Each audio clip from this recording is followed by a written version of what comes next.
downtown Cleveland, Ohio, Public Square, buzz with activity.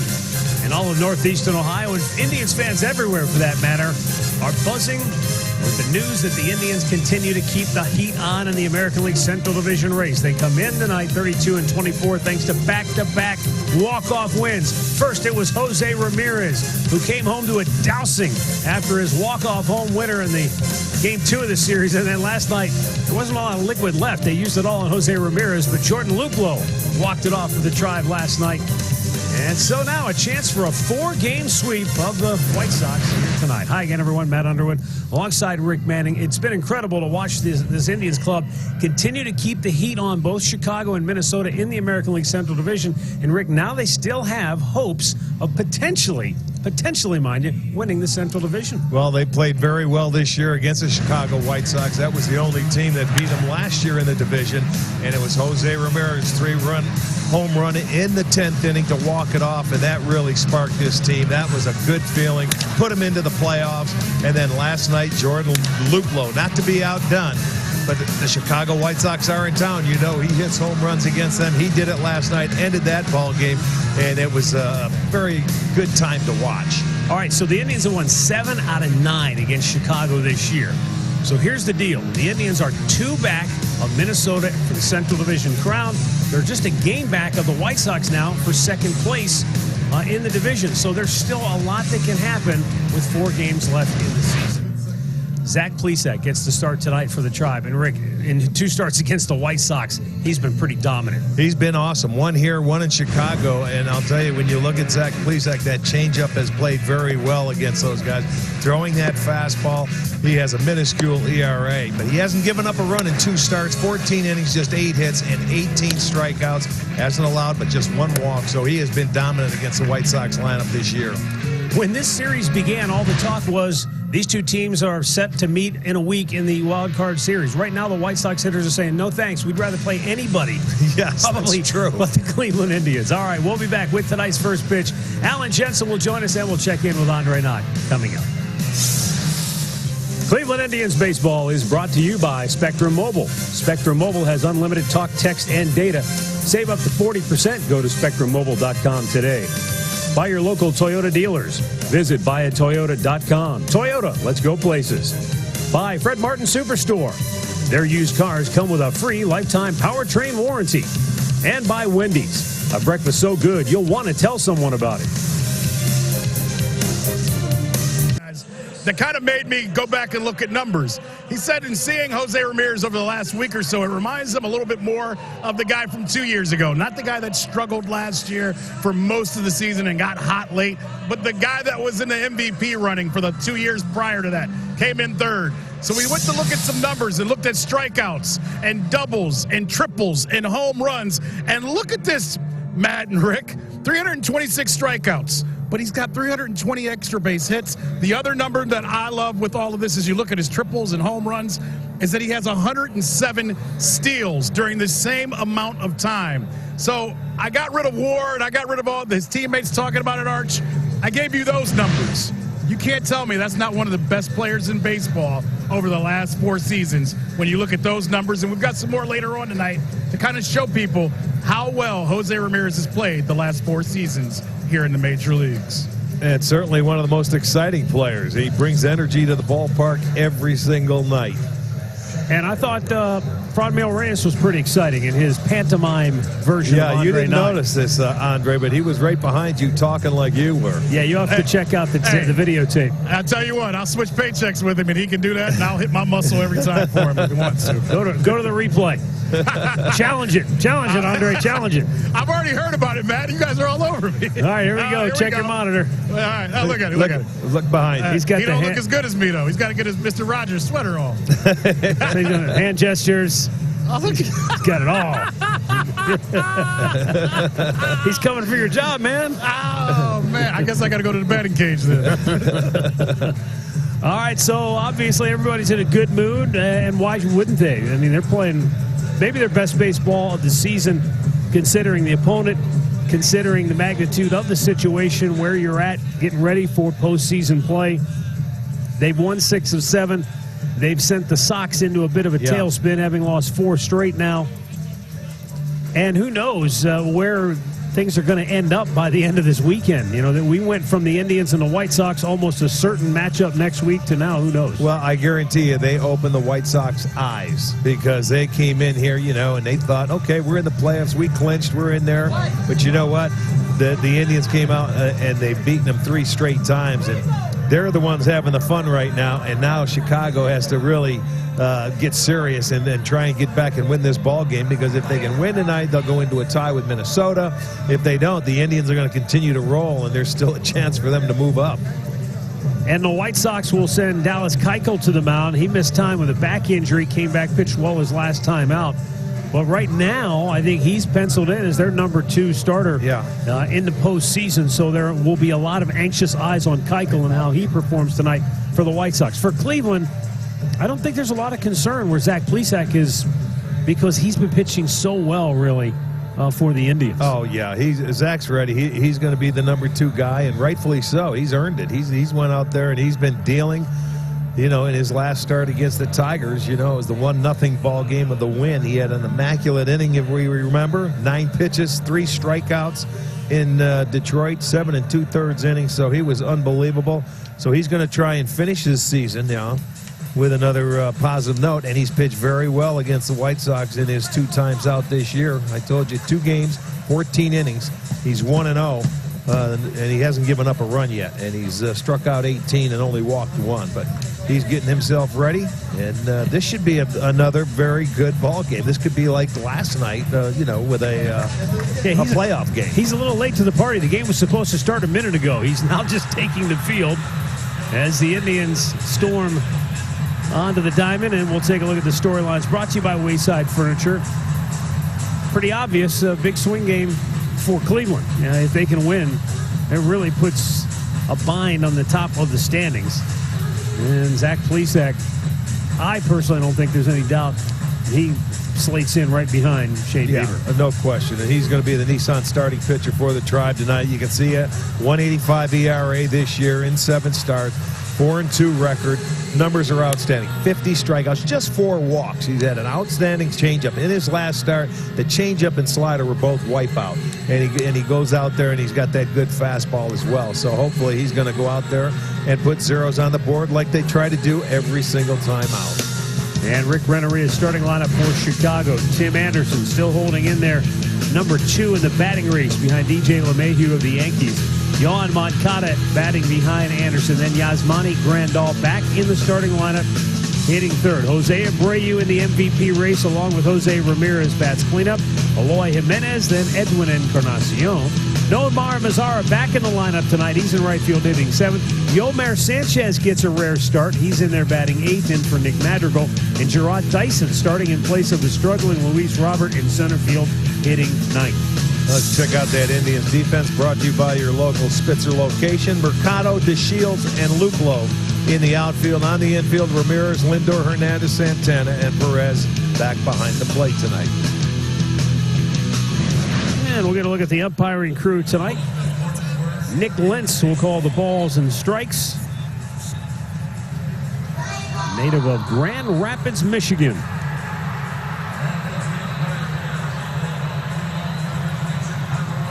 Tim Anderson to lead it off for Chicago.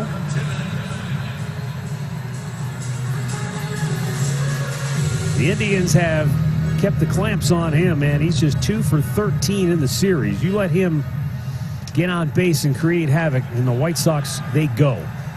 Yes, he's one of those guys, like we talk about, those good hitters with. If he gets one in his first at-bat, he's a good chance he's going to get 2 or 3 in that game.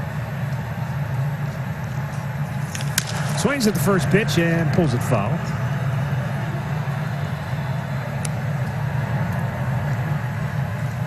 The Indians have put a hurt on his chances to catch DJ LeMahieu, though. He's at 346, and LeMahieu is now at 360. Wow. That guy doesn't quit, does he? No, it doesn't seem like it.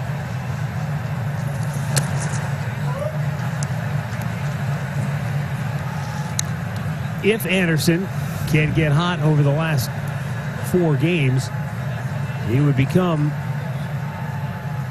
just the 2nd White Sox player to win multiple batting titles. Luke Appling in 1936 and 1943.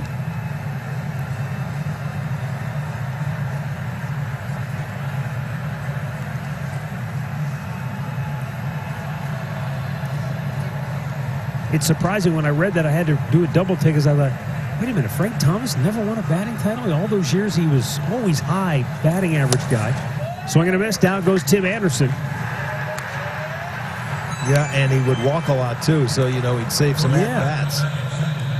Well, he comes right back, and here's the slider. And a dandy right on the outside edge. Strikeout number 1. So you're right, they have pitched him very tough in this series.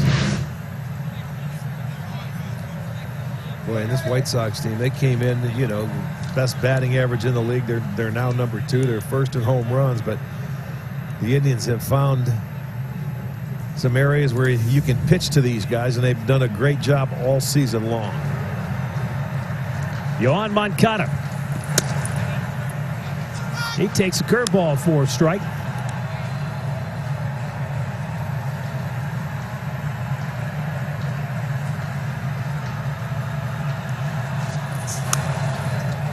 And now it's 0-2. Moncada legged out a triple last night that tied the game in the 8th inning.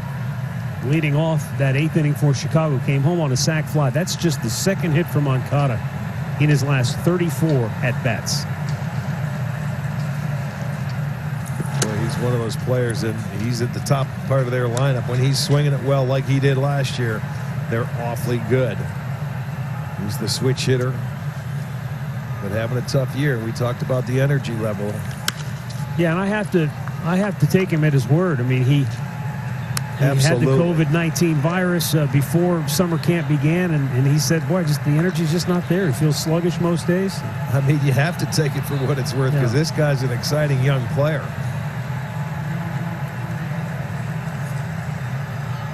Plesac with a 1-2. To center field. Routine for Delino DeShields, 2 away.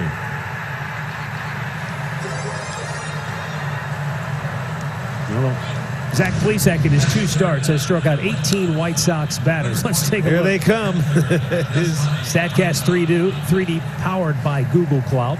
6 on the 4-seam fastball, 9 on the slider in the yellow, which are going to be on a lot to the right-handed hitters. 1 on the curveball, 2 on the changeup.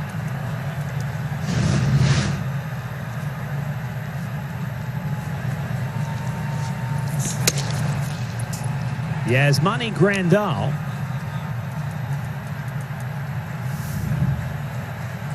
took a foul ball off of his right index finger. And the series opener. Missed the last couple of games. Did pinch hit once. And back in there tonight.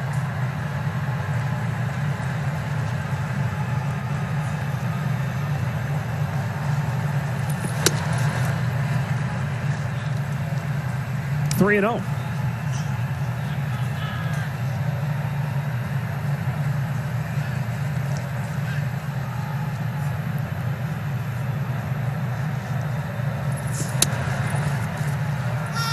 We talk about how stingy pitchers like Aaron Savale are, and of course Shane Bieber. Zach Plesac's only walked 4 batters in almost 50 innings of work. It's crazy.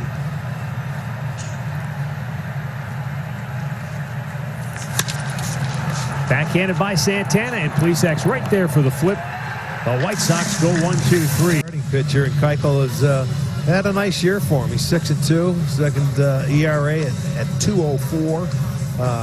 He's done a beautiful job in 3 starts in the month of September. Has not allowed an earned run.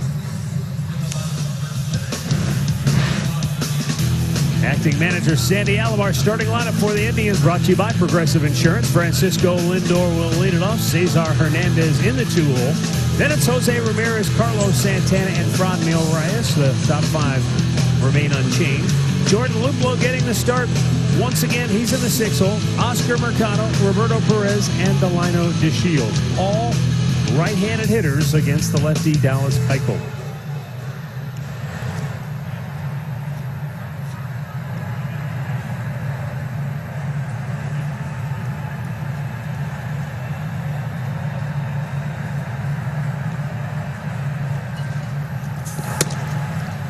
Lindor has batted over 300 against left-handed pitching this year.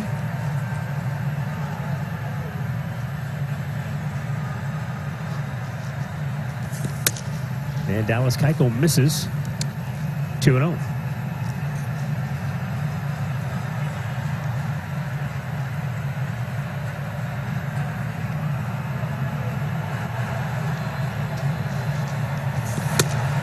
That pitch found in the strike zone. Did mention Keuchel spent a little time on the IL. He was on from September 7th to the 18th with back spasms, but it hasn't hurt him. He's come back and he's had a great September for him.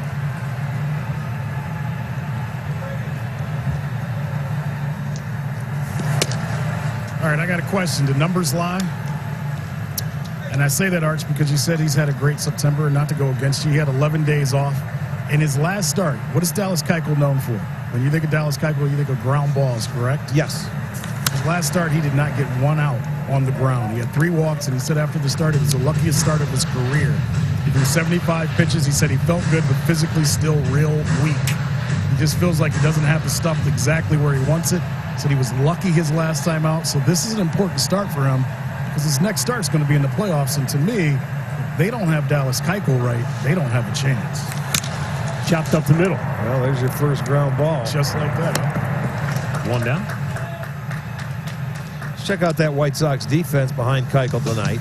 In the outfield, in left field, it's going to be Jimenez. Dyson is in center. Mazara over in right. On the infield, Moncada at third. Anderson at short. Sanchez at second. Abreu at first. And Grandal doing the catching. Well, Andre, as they say, figures lie and liars figure. And if you look at the Chicago White Sox game notes, you'll see that under the starting game log for Dallas Keuchel, his last start, according to the White Sox, was on September 19th at Cleveland. Yeah. Now we know that's a lie. Yes, we do. It was against Cincinnati, but same state. I think that they're banking on the fact that he's an experienced veteran. He'll be able to pull it together, and he'll know how to pitch in the playoffs, and he does that well. Praise on the hitter's aggressiveness. With that changeup, he keeps hitters kind of back on their heels a little bit. Well, he likes to get ahead of you, and then that first pitch is going to be very important to him. And you can see the sinker, the cutter, the changeup, the slider, and the four-seamer, and he moves it in. You'll see he's not afraid to pitch inside to all the right-handers, and that's what they have tonight. And that changeup will go away a lot of times. But I know this is a patient team, and they like to work pitchers. I'd be ready to jump on Keuchel's first pitch because once he gets strike one, then he starts expanding that zone on you.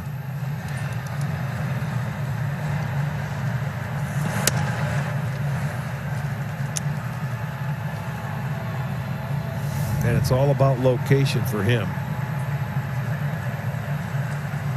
He's 4-1 in his career against the Indians.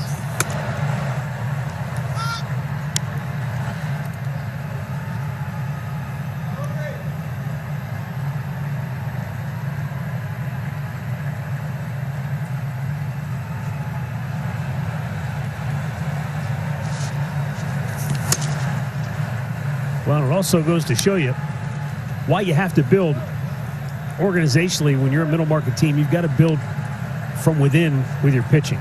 Dallas Keuchel, it cost them $55 million, $18 million a year for a 3-year commitment. And there's a ball smoked to left field. That'll go all the way down into the corner. And Jose will be able to glide into second base with a 2-out double. That's his 12th of the year, and it's his 4th hit in the series. Well, another extra base hit, his 12th double, and he threw him a cutter before that he swung and missed, and he was late, but he didn't miss this one. Came back with that same cutter, and he was ready for it, smoked it down the line. So the Indians have an opportunity now to get on the board in the first inning. The only other question I'll ask you guys about Keuchel, he didn't get a pitch over 88 miles an hour last start, and there's not a lot of separation suddenly between that heater and that cutter. Is that something that he needs to worry about going forward? To me, if you're a hitter and you know he's only throwing 85 or something like that, 86, 87, let him jam you. You don't try and get too aggressive with him and try and pull him. You better use the big part of the ballpark. Now, I agree with you, Matt. I agree with you, Rick. He's shown that he's a gamer in the playoffs. These are just some of the concerns they have on the White Sox side when it comes to Dallas Keuchel right now. Upstairs throwback, and they got him in a rundown. Jose Where got is he going? caught in no man's land. And they tag him out to end the inning. Another base runner. And on his secondary lead, he was way out there, and then he slipped. Oh, yeah. I don't know that it mattered.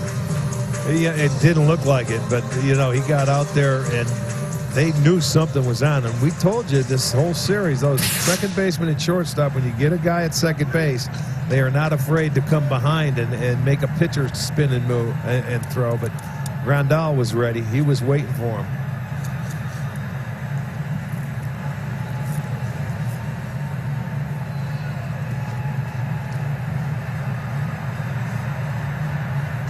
Jose Abreu leads off the second inning. And Zach Plesac with a fastball strike.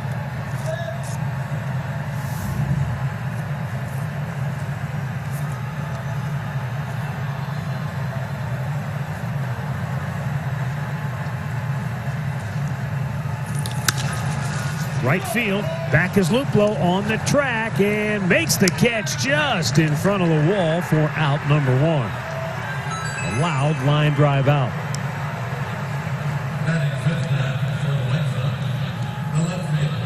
Well, he had him right in front of the wall, and there you see that fastball came back, a changeup, 86, middle of the plate. He stayed on it, took it that way. Yes, there you go. He didn't know. He didn't look like he was sure if that ball was going or not. Luplow caught it right at the base of the wall.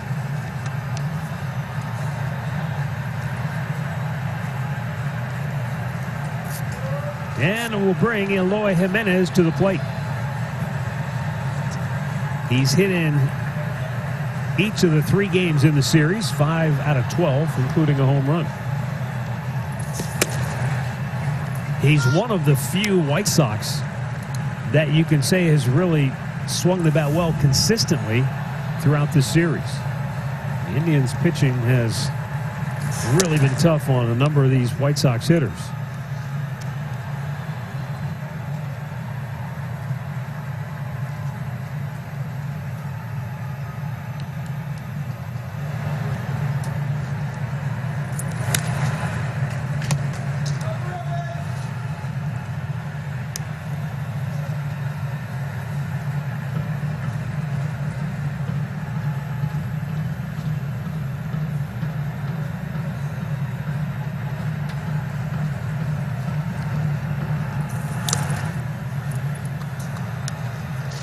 Two balls, 2 strikes.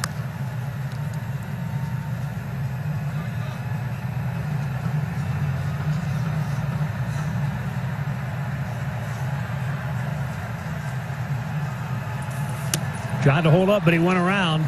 And that's strikeout number 2 for Plesac. 2 down here in the second. Good slider. Couldn't check his swing. Again, you're going to see him. We showed you. But that slider down on the way to the right-handers, it's tough picking up the spin on it, and they just can't hold up.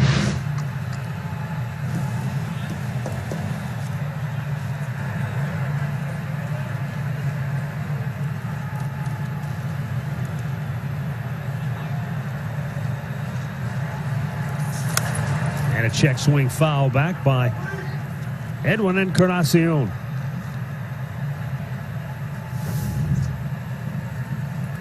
Three hits in the series for Edwin, but you see there overall the numbers not real good for him on the year. He has hit 10 home runs, but he's really been reduced to virtually all or nothing. Yeah, a 174 average coming in, 19 ribbies out of those 10 home runs and only 5 doubles. Santana will take it himself. The White Sox go 1-2-3. No score, middle of the second. Recognizing the contributions made by our game by the Latino baseball community, past and present. Follow at Los Mayores and visit losmayores.com for full coverage.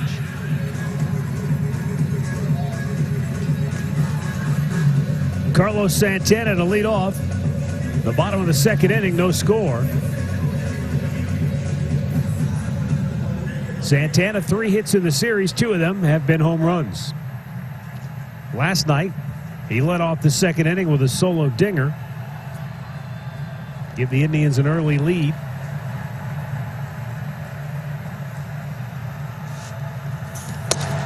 The only time they have trailed in the series was in Game 2 when the White Sox took the lead in the 10th inning, and then they walked them off in the bottom of that 10th.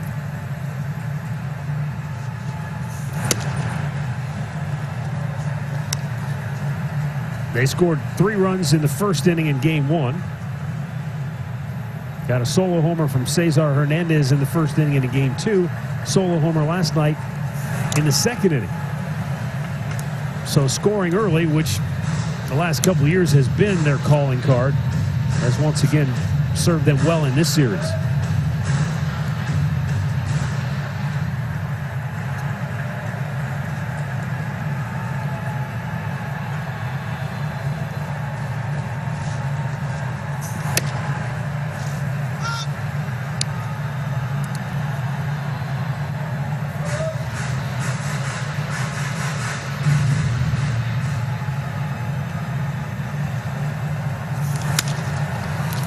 That's back. It might be playable. Let's see. Grandal to the screen. No, sir.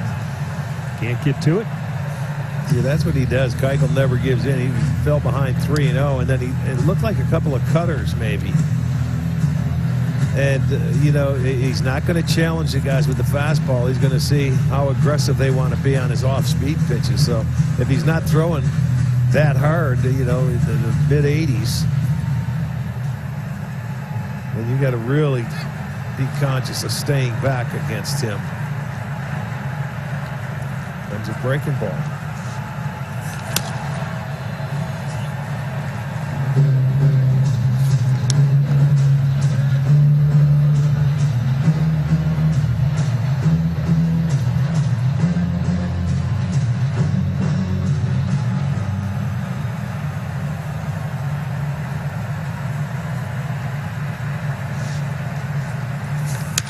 There's a line drive, but caught between third and short by Moncada, who cut in front of Tim Anderson, one away.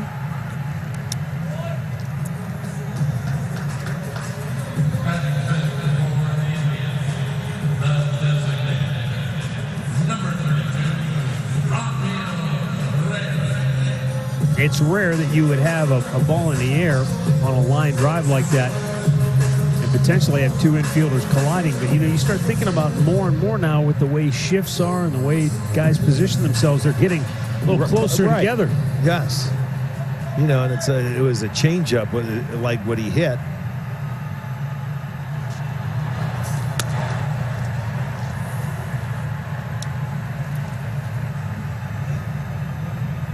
Franmil Reyes last night had a sacrifice fly. Came in a key spot in the game.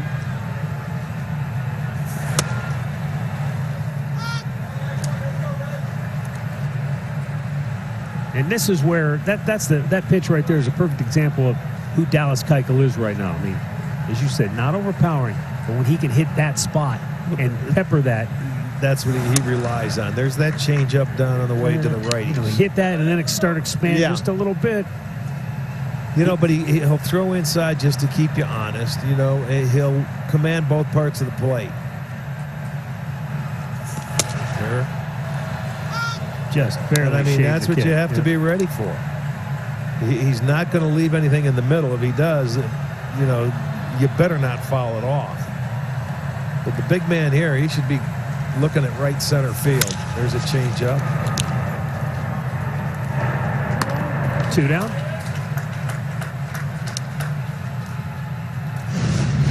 Well, Jordan Luplow over the last 2 years has punished left-handed pitching. There's the 15 home runs that he's hit. And while most of them are to the pull side, he can drive you out the other way. Oh, yes. Ask Manny Benuelos, who pitched for the White Sox. Hit 4 off him in 1 year. I think 7 of those have come off the White Sox. Yeah.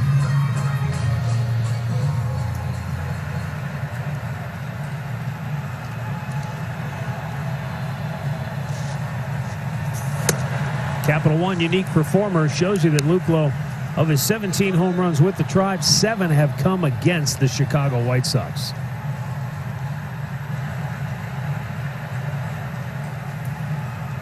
Well, he loves seeing these guys come to town. And had a walk-off yesterday.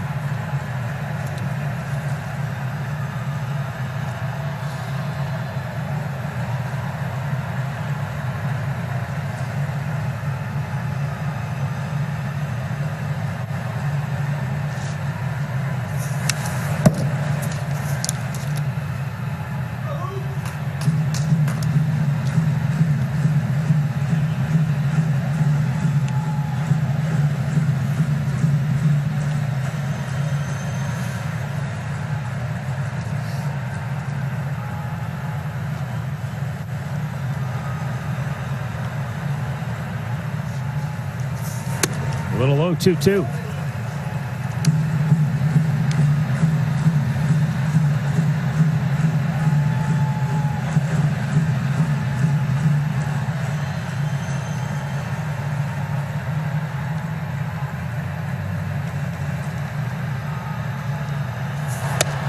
Got him looking. Indians go in order. First strikeout for Keuchel. No score after. Including different credit alternatives for the 21 season. Priority access to pre-sales as well as refund options. Call 216-420-HITS Monday through Friday between 9 and 5 for the details.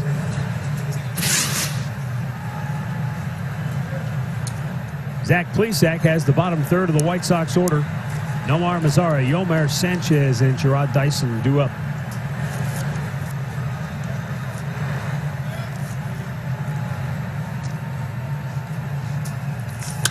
Mazara swings at the first pitch and pops it high to center. Delino DeShields, 1 down.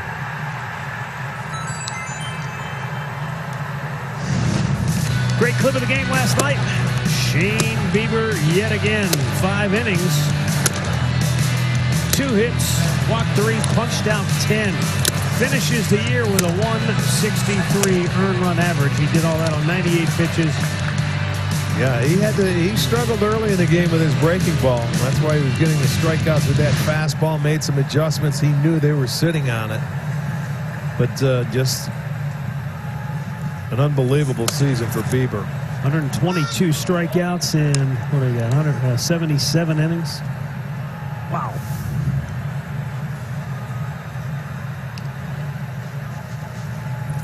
Yomer Sanchez pops one high in the air, deep right field. Luke blows back, and that baby is not coming back. Yomer Sanchez, that's his 15th at-bat of the year. It's his 5th hit, his first home run, and the White Sox have a 1-0 lead. It's a guy that went from being the everyday second baseman to losing his job. Reduced to just a very much a role player, getting a rare start, and he delivers tonight. Well, you're going to see the curveball here, and he left it upstairs, and he just speeds up his bat and watch him get through the hitting area. Boy, and he clipped it perfectly. That's his first home run, his first RBI. He does have 3 doubles, but that was it. So Chicago will play from in front tonight. Jarrod Dyson tops one. Plesac flips it. 2 down.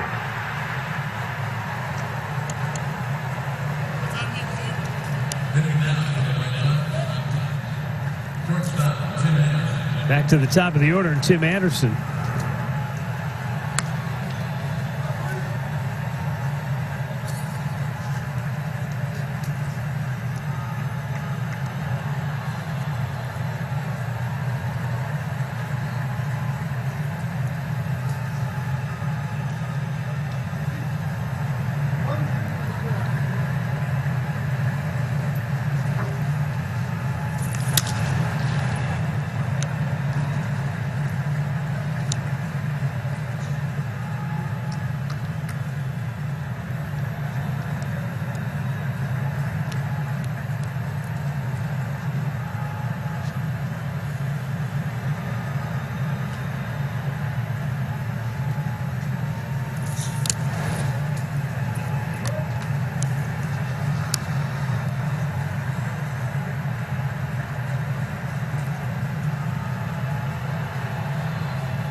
Threw it by him. 1 ball, 2 strike count.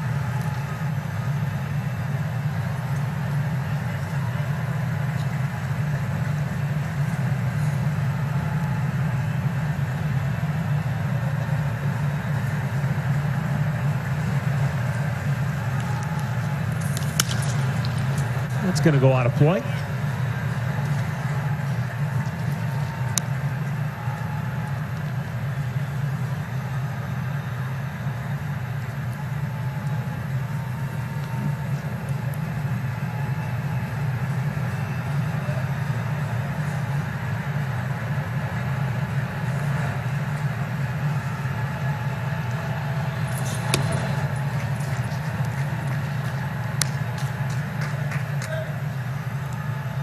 Perez that time really moved out off the plate. Didn't want Plesac to make a mistake on it. Being ahead in the count. Nice And a pitch. foul tip held on to by Perez. Ends the inning. 3rd strikeout for Plesac. White Sox strike. Walk from wherever you are. You'll receive a swag bag shipped to you with everything you need for a 5K race. Just visit Indians.com/run for all the details. Virtual race, huh? Yeah, you can run, walk, go on the treadmill, go outside. It doesn't matter. Could you sit in your lounge chair and just pretend? Well, I guess you could, but you got to. Yeah, red wagon. Yeah, go with your red wagon. Any way you want to do it. Oscar Mercado takes pitch outside. Ball 1. Mercado trying to snap an 0 for 14 slump.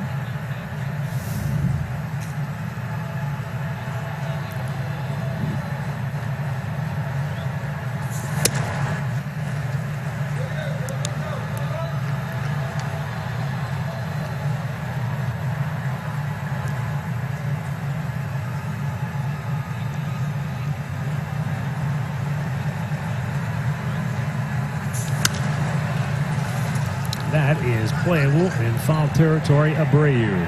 1 down. Injury report brought to you by the attorneys at Elk and Elk. Mike Clevenger left early last night, 1st inning. And after the game, diagnosed with a right elbow sprain. And as we all know, that is a tear. To what degree? I don't think they're 100% sure, but it's not good. Max Fried, that pitcher for Atlanta, their tough left-hander, hurt his ankle last night.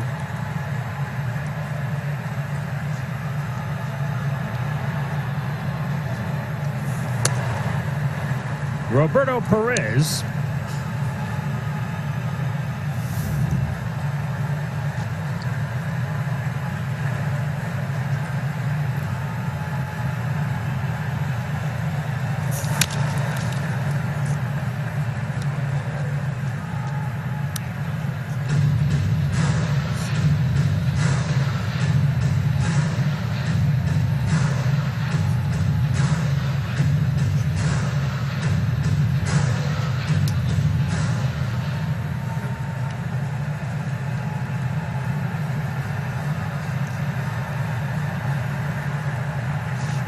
Now the 1-1. Down and in. Good take.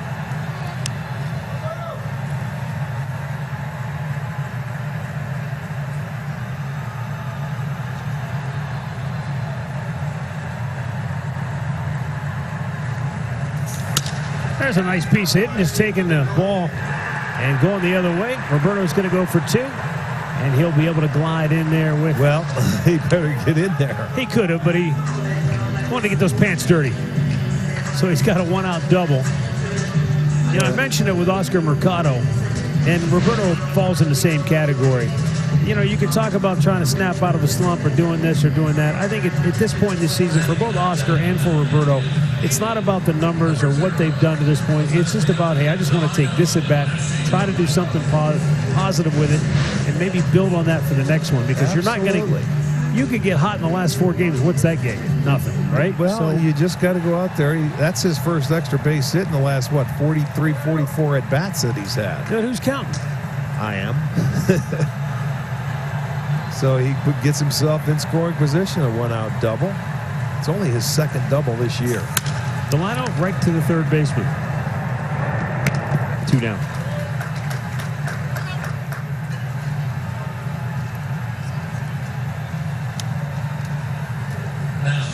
Top of the order, Francisco Lindor.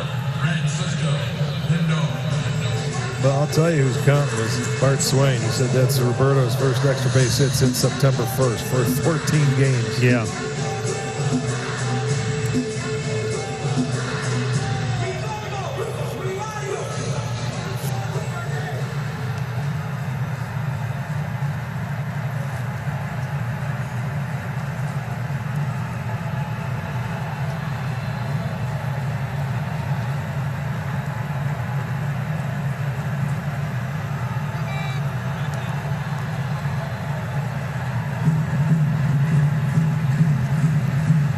Keuchel tried to slow it down a little bit, and then Lindor did the wise thing, called the timeout.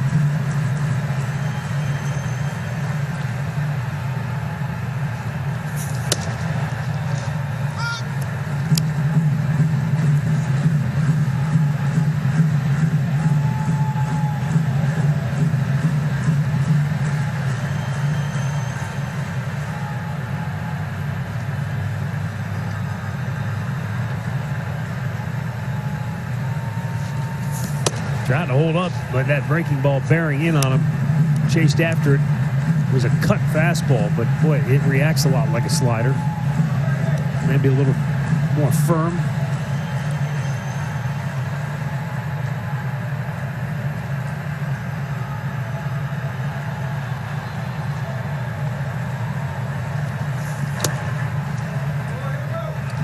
Boy, some catchers are really paranoid. Yeah, you look you up. see the way Grandal was giving Lindor the eyeball treatment there? Sure, yes, I did. He's looking up there and making sure that he's not looking down, and most catchers do. See, he's do like, that, but don't you dare peek down there. In your day, if you got caught peeking, you'd get knocked down in a heartbeat, huh? You knock down, you get drilled. Yes. There's that teaser. Change up, down. Good pitch, a good take.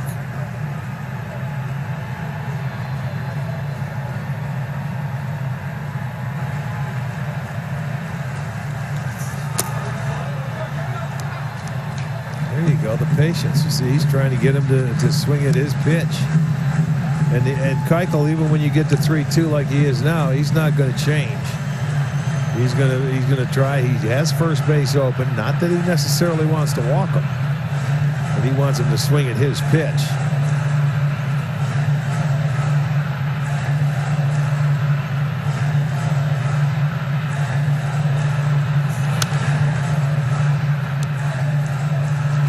Tell you one thing, just taking this situation into consideration, if you had the ability to look out of the side of your eye and maybe see what signs he was putting down, you'd also have to decipher the code. Yeah. That'd be Well, that's why you got that catcher out there. Maybe he can help you at second base, and that's why he's looking up to see if he's looking anywhere else.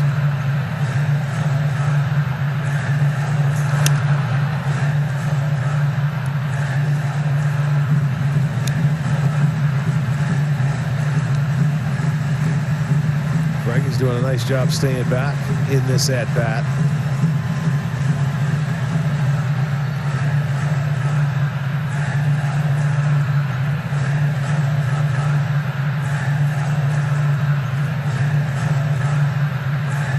Two down, runner at second, 3-2 pitch, high ball 4.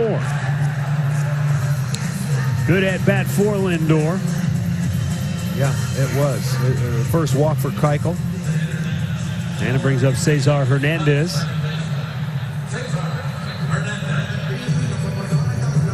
You know, I was just thinking the mask, if you're the runner at second base, the mask now gives you another way to potentially relay signs. If I take the mask down, if I put the mask up, if I adjust the mask. I wouldn't be able to wear one if I was out there playing.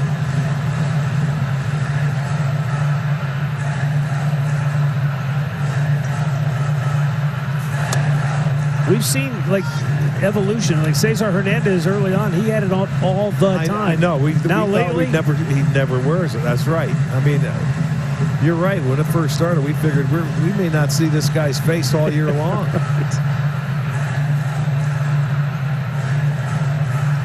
Who was that masked man? Hi-yo, Silver. The only guy that played in Cleveland, no one really got to know what his face looked like.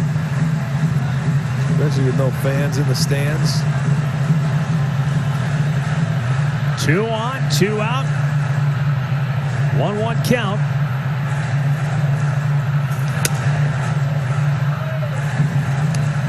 Well, they're at least making Keuchel grind his way through this inning. Yeah, and they're not chasing. They're trying to be a little bit patient. But you're ready for that first pitch. But he's either painting or just missing. Delino grounded out on the first ball he saw. Mercado, I think, was the second pitch, but everybody else has really been very patient. Baby, now 3-1.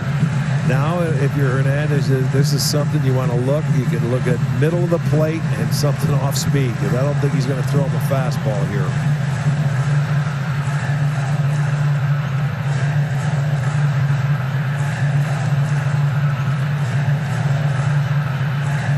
Oh, he had a pitch to rip. Cutter. But it was just at the top of the hitting zone. Yeah, that's okay. He put a good swing on it, though. Watch it. It's a cut fastball. Coming out, he wanted to run it inside, but he had a good swing at it. Now the runners can start. That's good news for Perez.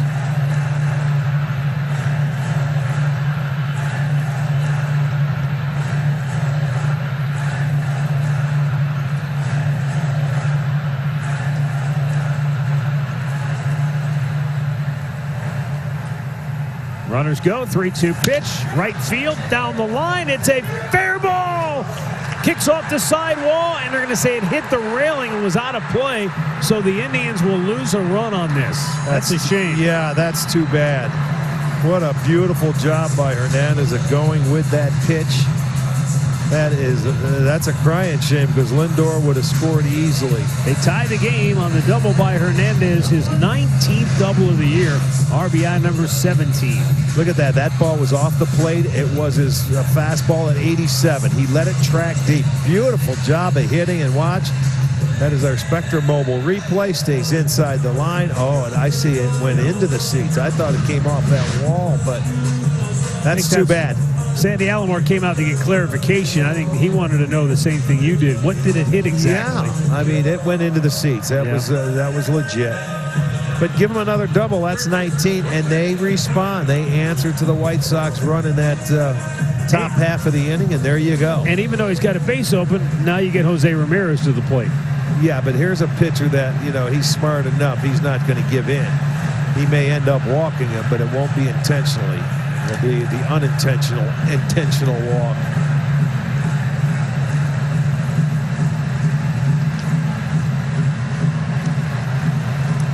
That always sounds good in theory, but sometimes things go haywire. No, I do. I trust veteran pitchers to do it. Younger pitchers, it's a little more difficult.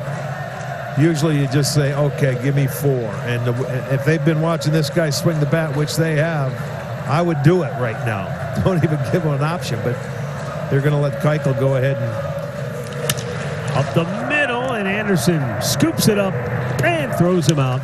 Inning over. Indians get a run on 2 hits. They strand 2. We're tied at 1. Grandal, Jose Abreu. They're the hitters due up for Chicago. We've got a 1-1 game now. Here in the 4th inning. Boy, this has been well pitched on both sides. It's been well executed offensively at times. Both teams have been able to respond and answer, and I mean, there's been some good clutch hitting on both sides. Yeah, yesterday was like a playoff atmosphere, really. The ball game, 2 good pitchers locking horns, going at each other.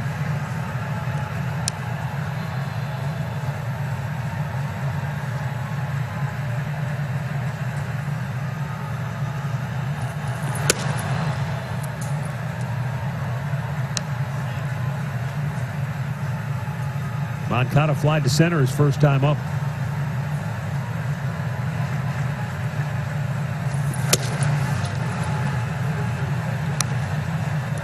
Get him looking fastball and Yeah, with the changeup.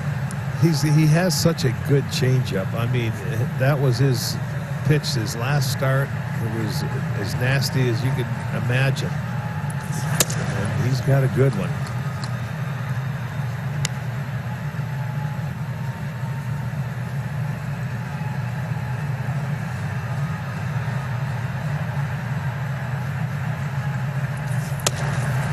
There's a good fastball for a strike. Well, not just a good fastball. The location of that pitch was nice, down and away. If he wanted to go after it, he would have had to maybe reach for it a little bit. Comes right back to the changeup. 4 strikeouts really worked him over in that at bat. I tell you, that was good execution by Zach Plesac. I mean, the 3-1 pitch, you get your fastball, but it's in a quality location. Then you come back with that changeup, which he'll throw at any time, in any count, and it's a dandy, and he gets the strikeout, number 4.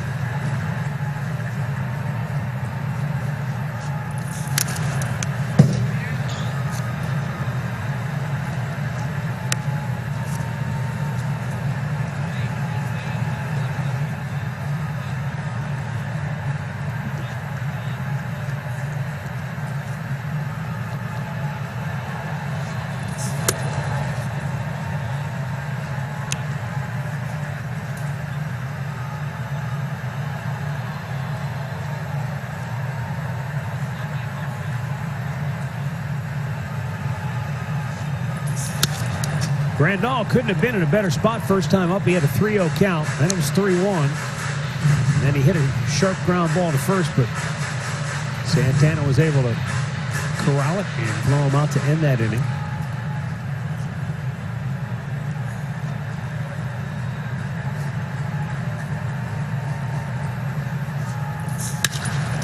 Pulls that foul.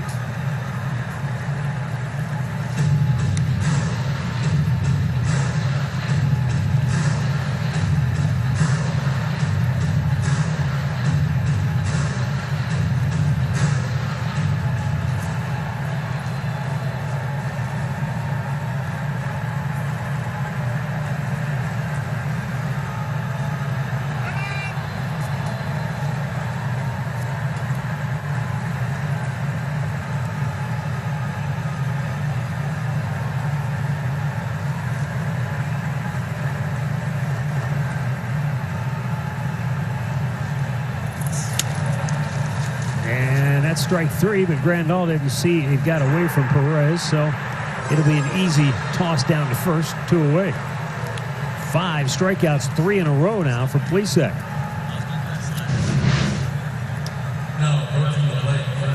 Oh, you know what? I think Roberto wanted to get crossed up. It looked like a little slider there. Oh, that got the umpire is what it got. He saved him. Yeah, and Roberto went out to talk to Plesac after that, so I'm thinking maybe he didn't throw what he thought he was going to throw. Well, whatever it was the right pitch. It worked. Whoever made the mistake, it doesn't matter. But still counts as a mound visit. I'm sure that's what Nick Lentz is telling Roberto, and he's saying, well, you'd rather me go talk to him than you keep getting hit back here. Maybe I'll race that in between innings for you.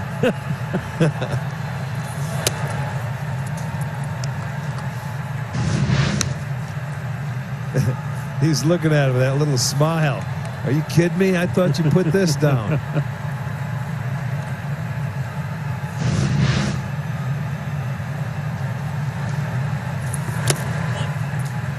I don't know when the sports phraseology came around, but I know when I was a kid, probably around maybe junior high age, my bad. Everybody used to say my bad when you're on the, make a bad pass, miss a shot, miss a block, whatever. My bad. That's all I was thinking of out there. What are you supposed to say? My bad. There's a weak ground ball to short. Hey, nobody got hurt. We're all right. Raffle presented by Sports Time Ohio to benefit Cleveland Indians charities. The early bird prize is a Francisco Lindor jersey, Carlos Santana autographed bat, and a Shane Bieber signed baseball. So get your tickets at tribe5050.com now through October 2nd. The jackpot currently at $68,571. Carlos Santana going to lead off the fourth inning, bottom half, 1-1 ball game. Lined out his first time up, a little soft liner on the left side of the infield. Hit well this time to center, but Gerard Dyson, even with that slip, able to make the catch. T-Mobile ticket to the game. Here are your Cy Young candidates in the National League. I said a week ago, Yu Darvish, but I think old friend Trevor Bauer was making his case, guys, and he's lined up to pitch on 3 days rest on Sunday if the Reds need him, March. He is willing to go on 3 days. Of course he is. He did it yesterday, too, and he went 8 innings and a ton of strikeouts. He wants to win it. Could you imagine if it's Bieber, Bauer that are the Cy Young Award winners in 2020? Well, we will see. But I thought Darvish. They've got, let me see, Minnesota Twins. Yes, they do. They have to go, yes. He wouldn't probably get a full lineup on Sunday if he has to go. Would you think? Minnesota would probably sit some of their guys. Well, all depends on how everything shakes out. A kid from Milwaukee. I did not know him very well before this season, but I think I'll pay attention every time he starts now. Yeah, right. You know what I mean? He had some good stuff. He sure did.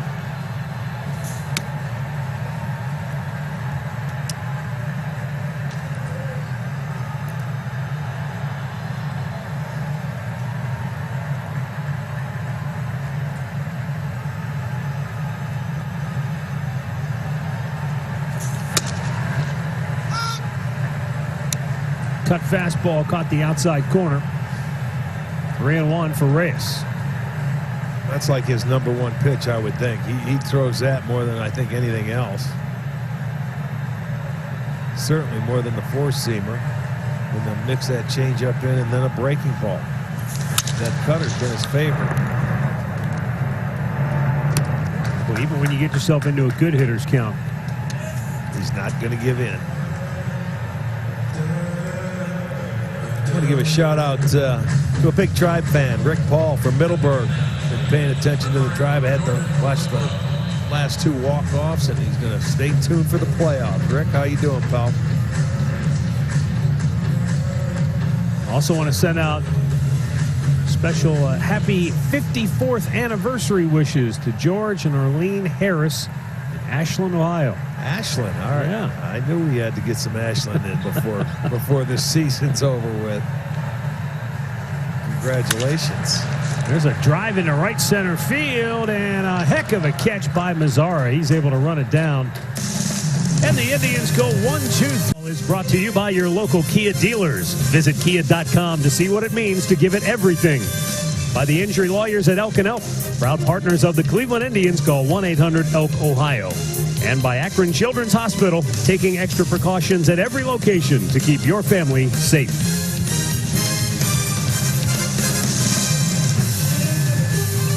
One of the best walk-off moments, certainly of the Terry Francona era, if not in the history of this ballpark. That home run by Jason Giambi that helped drive the Indians to the wild card in 2013. Yes, indeed. It was a great run.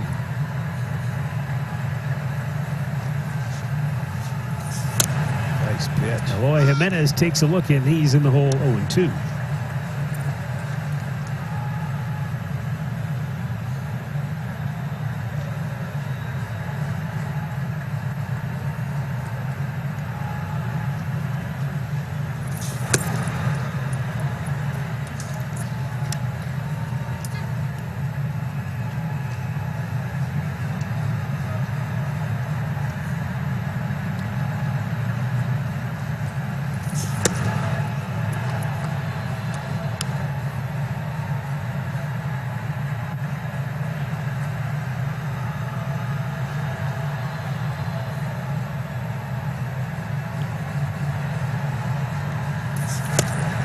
swing and a miss and struck him out with a nasty slider. And that's 6 Ks for Plesac.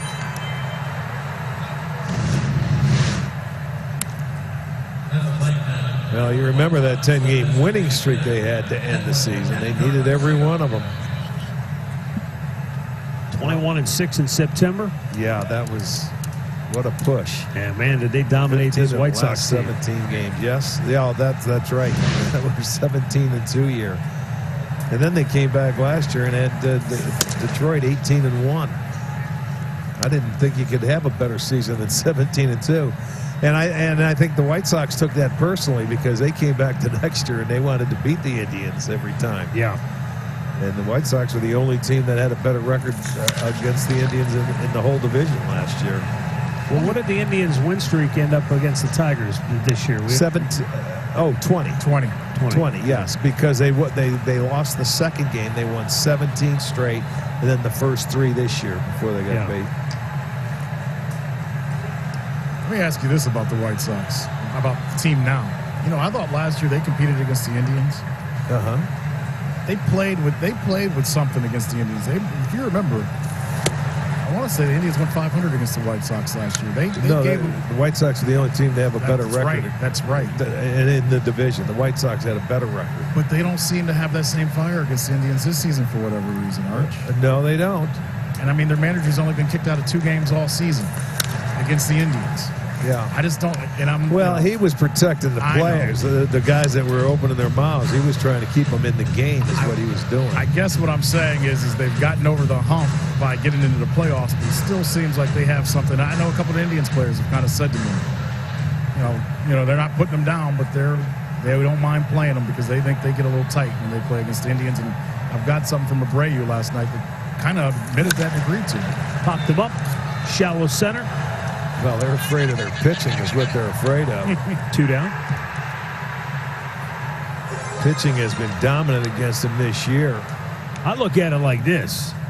I think partly because of the shortened season, you don't maybe have as many matchups over the course of the whole season. Right. You don't have a lot of the ups and downs. And let's face it, the Indians have not been the top dog this year. It's been more about Minnesota. Right. Yes. And so I think the White Sox, it's not that they look down at Cleveland. I don't think they look at the Indians as being on their level. And I think this series has kind of opened. It's like a punch in the face, and they're like, oh, wait, we forgot about these guys. Yeah. Abreu last night said after we clinched and got here, we relaxed a little bit. He goes, that's why we gotten in this moment. But like I said before, for good things to happen, you need bad things to push you. This is a bad thing, and it's pushing us. He thinks what's happened between the Indians is kind of showing these young guys. We can't relax against the Indians or anybody else. No question. You have to have that drive. Even though they went out and they made a lot of moves and they've been playing well. And they've been hitting the ball all over. They've been hitting everybody but the Indians. Mazara swings and pulls it foul. And I think right now the White Sox would love, they would rather take on anybody but the Indians next week. And Minnesota would rather take on anybody but the Yankees next week. Yeah, right. That's true. And that's amazing. We talk about this being the best division in baseball by numbers. But I think each team, other than the Indians because of their pitching, each team has a team they probably would prefer to play. Privately, not publicly. Yes, exactly. Well, it's going to be different this year. I mean, you get to play, the top 4 seeds get to play in their own ballpark for 3 games, and that's it. Then it's see you later. Go out into the bubble. The American League goes to the West Coast, and the National League goes down to Texas. Where would you rather go to be in a bubble, Matt? I'll ask Matt because Arch won't answer. Where would you rather go to the bubble? Texas? California. You'd rather go Cali. How about you, Arch? I would rather go to California. You can have Texas. Yeah, but you'd be going to a stadium you haven't been to before. I'm winking if you want to stay at Texas, you go right ahead. I hate. I know. I don't like Minute Maid or whatever it's called ballpark. And how about the new one? You don't even know. We haven't been there. Well, I didn't like the old one. So. Yeah, I heard the new one. You guys are up there like you were in Washington and Pittsburgh. Yeah. I've heard. I wouldn't. I mean, from a personal broadcasting standpoint, I don't think we would like that. But I'm just talking. I know what you mean. No, I'd rather be SoCal. Petco's beautiful. Dodger Yes. Stadium's fine. It's one of the great old ballparks now. 3-2 pitch. And Santana lost his footing, but Plesac cat quick off the mound to take the flip. The White Sox go 1-2-3. 8 straight set down by Plesac. Halfway for Cleveland. Just to finish up the conversation we were having, if the playoffs started today, this is how the matchups would be. And this has changed since we started this series. The Indians would be going to Oakland to play the Athletics. Huh. The White Sox would be home against the Yankees. The Twins would be home against the Astros. Changes every night, Arch. Isn't that crazy? It really changes every And single right now, night. the Tampa Bay would be hosting Toronto. That would be the 1-8 matchup. Okay, so there you go, 1-8. But it can flip-flop, as Andre said, day to day right now. It's, you know, there are a couple teams. I know Minnesota's off today. In Minnesota, we said has Cincy for the weekend. Is that in Cincy or Minnesota? No, it's in Arch? Minnesota. In Minnesota. Yeah, and they play well at home. Yes, they're the best team at home. I want to say that yes, so far they this are. season. They're a terrific team at home. Cubs and White Sox are this weekend. Yeah, they're in the South Side. South side. All right. Yes. Mercado takes. The Indians, of course, will host the Pirates. Minnesota's 23-5 at home. Wow.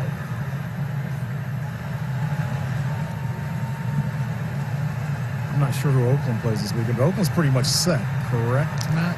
Yeah, Is it they've won the 2-seed? division, so there's nothing Yeah. more they can do. Yeah, and I don't think they can catch Tampa Bay. I mean, they're 3 games back at Tampa, so I don't. Right.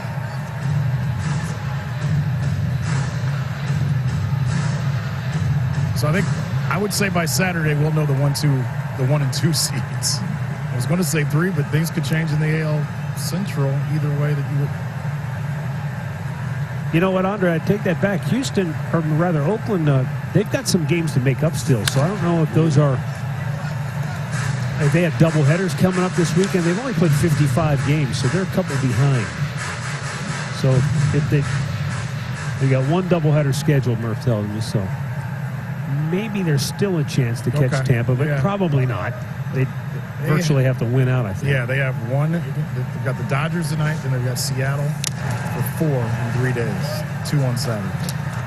He hung on, foul tip, strikeout. That's 2 Ks for Keuchel. 1 down here in the 5th.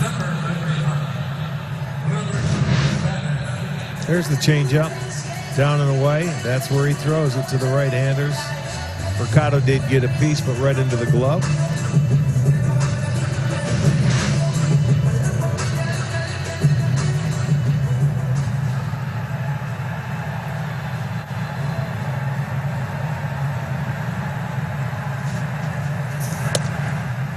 Well, you see, after Perez got the double his last at-bat, really hit a good pitch and stayed on it and hit it down the right field line. You can see where Keuchel comes back and tries to throw him in off the plate. In the air, right field, over toward the line, but Mazzara has room and makes the catch for number 2. Mid-game recap brought to you by your local Toyota dealers. Top 3, Yomer Sanchez. His 5th hit of the year, his first homer. 1-0 Chicago. Bottom of the 3rd, Indians come right back. Cesar Hernandez, that would have given the Indians the lead, but the ball jumped over the railing. And so while Roberto Perez scored, Lindor had to go back to 3rd, and they got out of the inning on the next at-bat by Ramirez, who grounded out. So we are tied 1-1.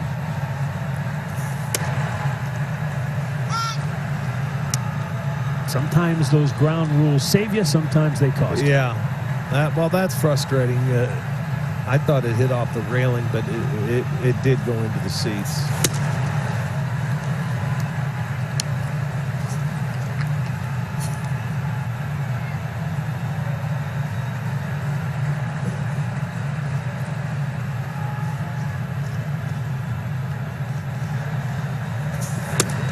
We talked about before in your era, some of those cookie-cutter ballparks had sort of the standardized 10-foot fences all the way around.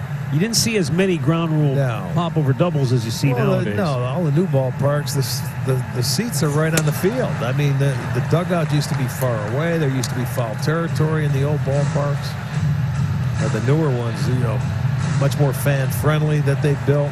and hitter friendly. I think for the most part. And yeah, I would agree.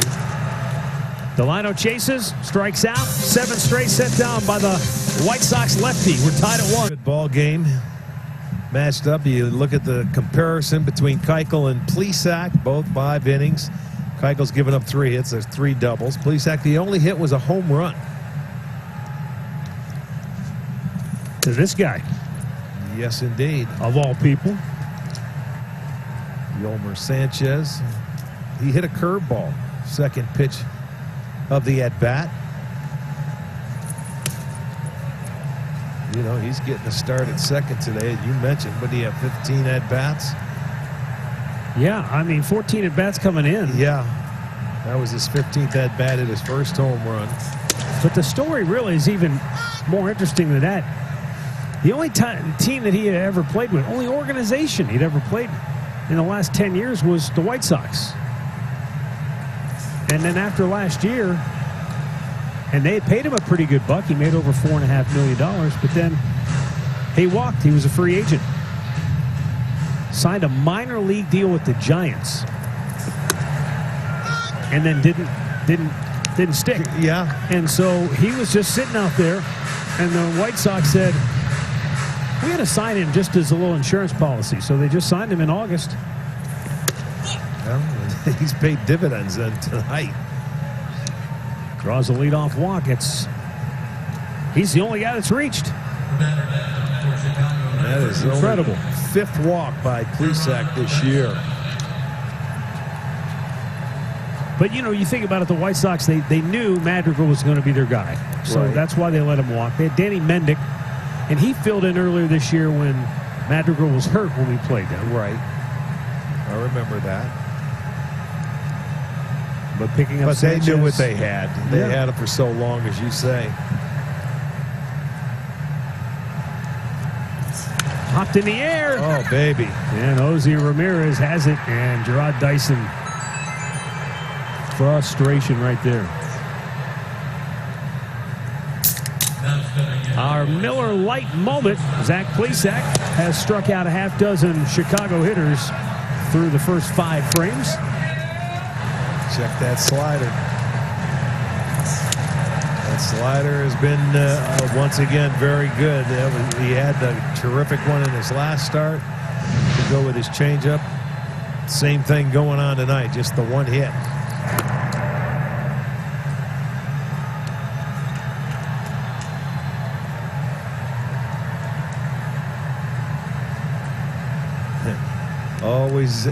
Always looking at that guy when he gets somebody on first base, because you know what he wants to do. He wants to pick them off.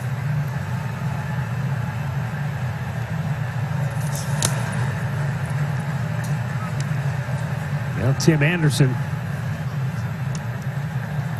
having himself a great year. I mentioned before, he's trying to become the first White Sox player since Luke Appling to win multiple batting titles.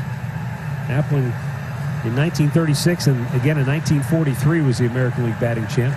Hall of Famer. Appling has one of the great nicknames in baseball history, Old Aches and Pains, they called him, because he had sort of a penchant for nagging injuries. But one of the best stories ever about Luke Appling came in a 1940 game. He's facing Red Ruffing of the New York Yankees. He fouled off 24 pitches in an at-bat. I thought the record was like 21 from the Giants, that one guy that we talked about. Oh, yeah. Well, Brandon Belt. You know how in the old days stories can become distorted. Double play ball ends the inning. We'll have more on that. The Indians turn 2. The 6th inning, Kia give it everything. Current streaks. Whit Merrifield has played over 300 consecutive games. Francisco Lindor just over 200 now. Well, he's at 200. He'll go over 200 tomorrow.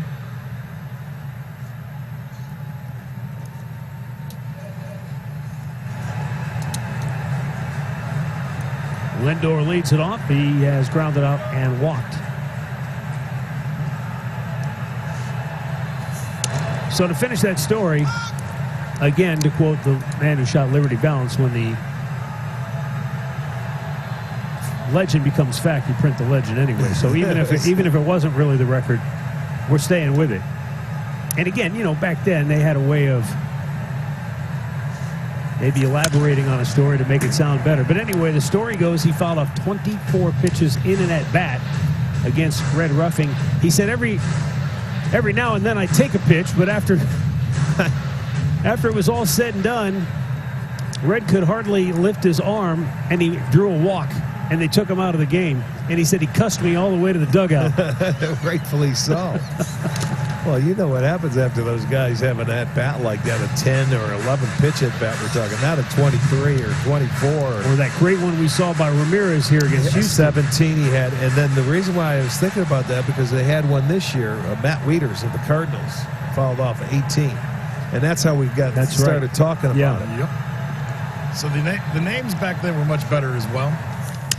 The nicknames or the regular names? Red Ruffing. Red Ruffing. That's a great name, right? But the other name is one that's going to stick here with us, because I think we just found out exactly what we should call Arch. Aches and pains. Old aches and pains. That's what he gives us every night of the season. And I love doing it, too. Hey, someone up here is agreeing with you, Andre. Oh, I bet. Tommy Bowe. Deep left field, back is Jimenez, and makes the catch just in front of the wall. Route number 1. The other thing about old aches and pains, and I think there might be film of this or video of it somewhere. In 1982, when he was 75 years old, he went to an old-timers game and hit a home run off Warren Spahn. It was in Washington. Yeah, wow. It was in D.C. Yes, exactly it was. Yeah. I remember that. I was going to say that. He hit a home run at 75 years old. 75 years old. That's Equitable awesome. Used to have the old-timers games back then. Yeah, I think we've seen film of it somewhere, maybe in the stadium. They have it. They do have it. I've seen it before, and I remember that. 75 hit a home run in an old-timers game. That's unbelievable. Still got time, March. No, they don't have them anymore. I'll put one together when you turn 75 just to see that. Maybe he's done it in fantasy camp. There's a line drive base hit into right field by Cesar Hernandez. Boy, he's got a nice approach going against Keuchel tonight. He is 2 for 3. And our stat of the game is brought to you by Buick. Ramirez, Lindor, Santana, Hernandez, all on the top 10 in the American League reaching base. That should be no shock, because they're out there every single day. Yeah, Jess Altino planned it with the order, though, when we were talking about that back in summer camp. Put those 4 up top and let them roll, right? Absolutely. Other than Keuchel threw 75 pitches that last time out in his first start back, he said that he wants to try to get at least 6 innings in and get as close to 90 to 100. This could be his last inning, gentlemen. Yeah, they got action just now in the bullpen. Okay. That wouldn't surprise me. Jimmy Cordero getting loose.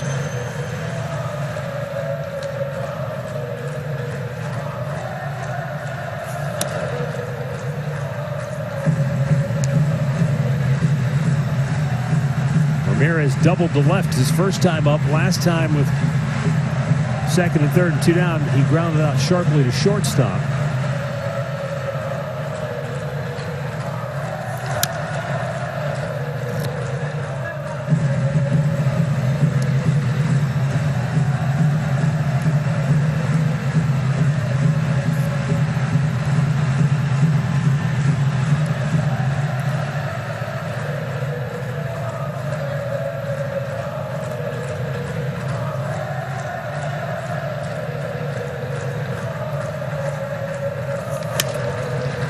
That foul.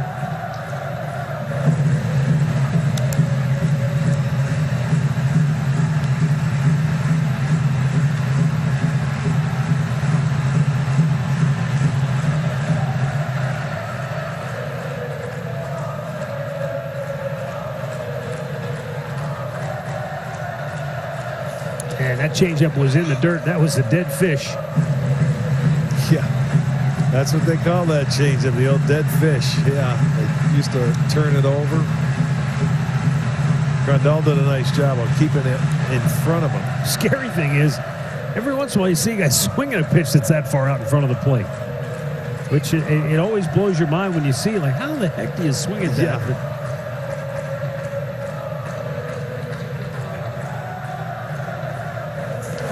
And Good just take. missed outside. Really good take. And that's ball 4. We'll see what manager Rick Renneria decides to do, if he's going to stay with the veteran lefty with 2 on and 1 out. Good take. Well, he probably will, because this is a double play guy.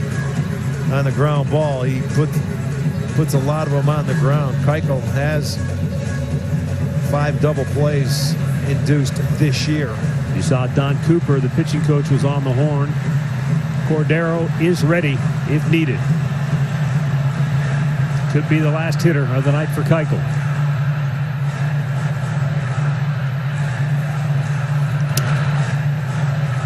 Just maybe nicked the outside corner.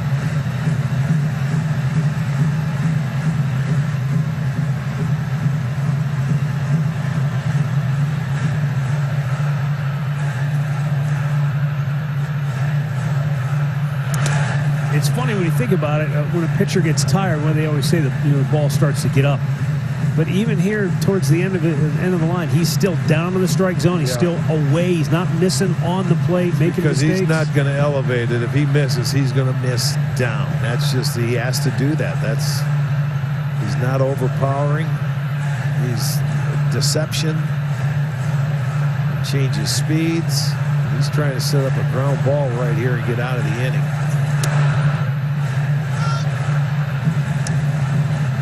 His fastball on the inside edge. That's what he's looking for. They try to go inside and get roll over on that grounder after all the off-speed stuff.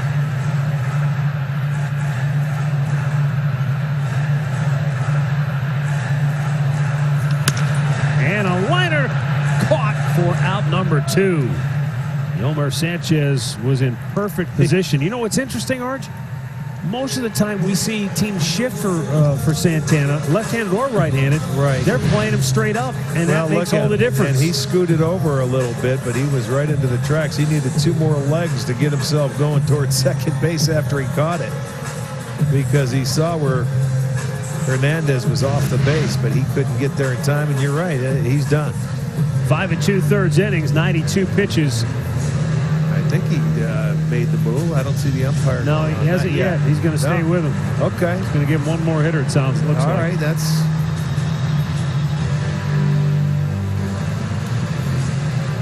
All right. Skipper, he relayed the message that he had to say.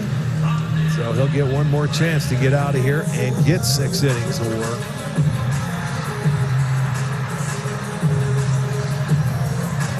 Reyes, 0 for 2 tonight. A ground ball to short, ground out to second.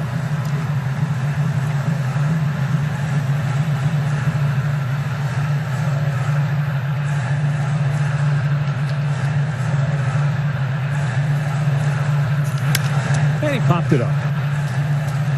So the Indians unable to make the necessary adjustments here against Keuchel. And he gets through. Checking out tonight's game with Chris Antonetti and Mike Chernoff. The Indians and the White Sox tied at 1. Going to the 7th inning. I tell you, Tito looks a lot better. Yeah. I mean, I think he's, I don't want to go so far as to say he's turned the corner, but boy, he just looks better. He looks better, and as you both know, A little more energy. a little bit more energy in the text messages and the messages I'm getting from him. They're not just a... Getting a little salty. Yeah, it's the normal. Yeah. I'm starting to get some more Tito-like text is what I will say. Yeah. And he is allowed to be in the bubble with the team. They're not going to go any further than what that will mean when the playoffs start, but he will be with the team through the playoffs. Moncada rips one deep left center. DeShields won't get it, and he ran himself into the wall. And that's going to send Moncada all the way to third for the 2nd time in as many nights. He's got a leadoff triple. Well, that's true. He ran himself into the wall. That would have been a double if you hold up, because you're not going to catch it. Moncada smoked this ball to left center field. He got a pitch up and out over the plate. Now watch DeShields run. He should stop right now, realizing he's not going to have a chance. And you see him slide on that track as that ball ricochets past him. That's where the doubles turn to triples, because he really never had a chance to catch that ball from the get-go. So there's your leadoff triple again, like he did the other night. So this being the 7th inning, the Indians bring the infield in. Yasmani Grandal 0 for 2, fouls one back.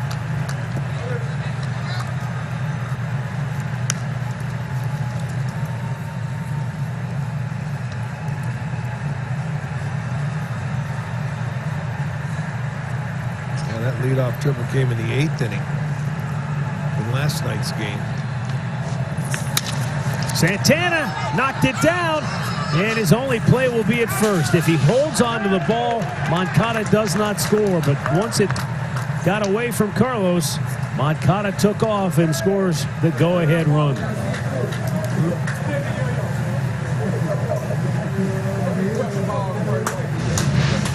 Well, here you'll see he's going to hold up at first to make sure, but once he sees that ball trickle away, he started for home, and there was nothing Carlos could do except get the out at first. Hold it. He sees it gets away, and then he's late start, but Carlos didn't have time to kick it back into gear to touch first and throw home.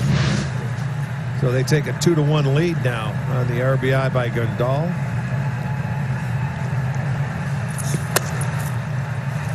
Jose Abreu takes a little low ball one. 0 for 2 tonight.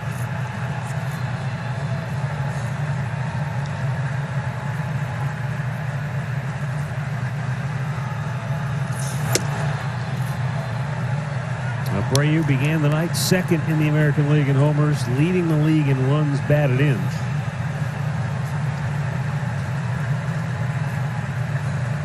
And he's also 3rd in the batting race.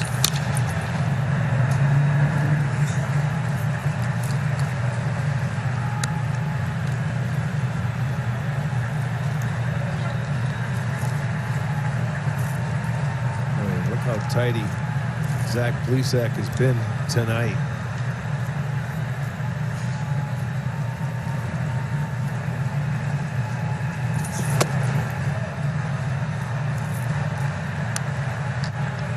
Has 8 ground ball outs, 8 outs on 3 pitches or less.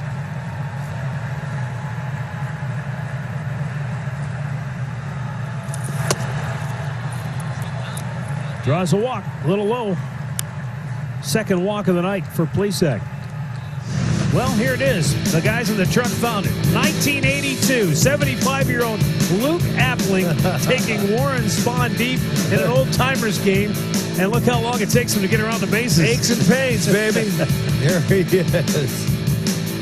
Hey, man, he was cheating. You see how long he opened up his stance so he could cheat on that fastball? You're allowed to cheat at 75. There was Al Kaline. Al Kaline was coming Al up next. Kaline, That's yeah. awesome. That is awesome. Aches and pains, baby. I'll never forget that name. Not sure, but I think it might have been Bobby Avila who was headed up to the plate too in the background there. That's awesome. Been a long time since the old timers game. That was a staple, as you said, for many years. They used to sponsor it at every ballpark. And I don't remember when it came to a conclusion. Sometime in the 90s, I think, is when it ended. Yeah. Maybe the early 90s. Once the new ballpark started coming into play.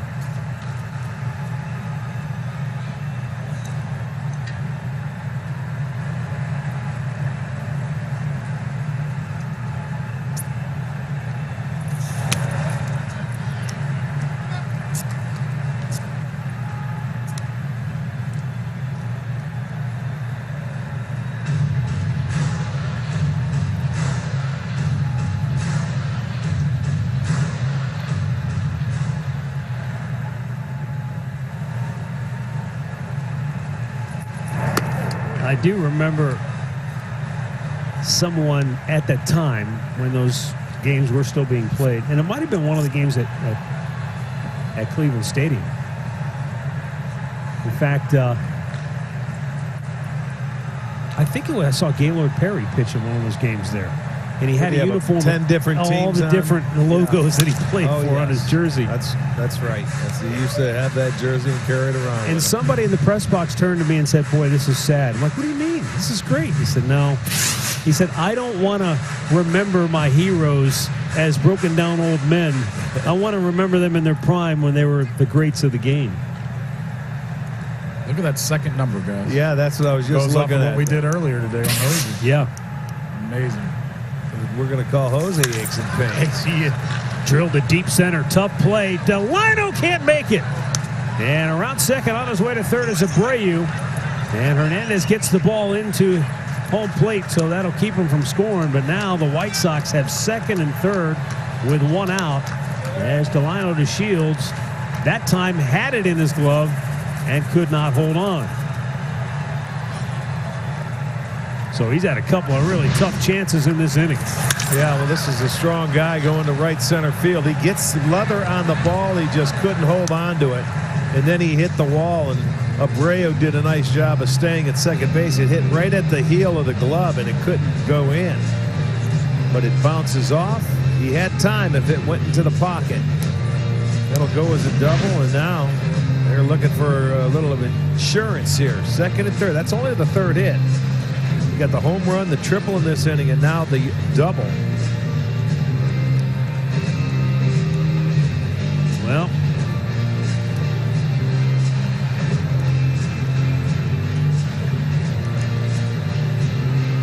just now getting some activity in the Cleveland bullpen as Cam Hill grabs a baseball. Plesac was really dealing. He gave up one hit coming into this inning. And then Moncada sliced a double just to the left of straightaway center. And it went for a triple because of DeShields kind of running that ball into the wall. Then after the walk to Abreu, Jimenez goes the other way. In and out of the glove of Delino DeShields. That goes for a double now, second and third with one out, and Edwin Encarnacion at the plate. Well, he needs a strikeout here. Or a pop-up.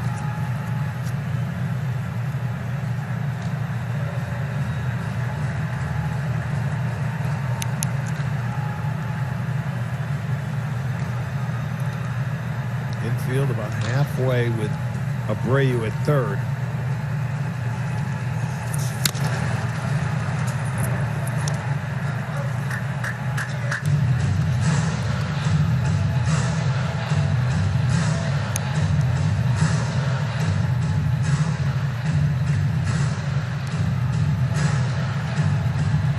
Yeah, the guy at third can't run. The guy at home plate can't run either.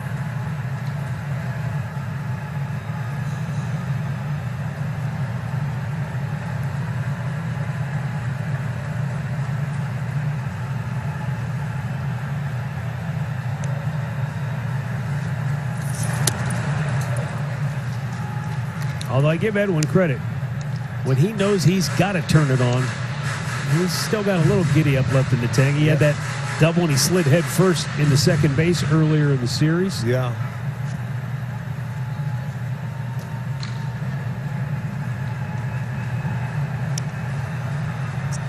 Plesac looking for the punch out. And he yanks it foul. Yeah, they didn't want it. That curveball a little too slow. He thought he'd have him out in front, but he pulled it. And it stays up in the zone. That's the one pitch I think that got hit for the home run tonight at Sanchez. It was the curveball back in the third inning.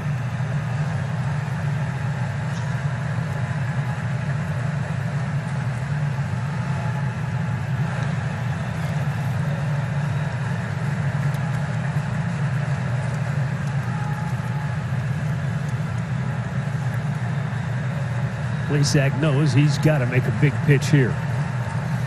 White Sox have taken the lead. They can bust it open with a hit. Yeah.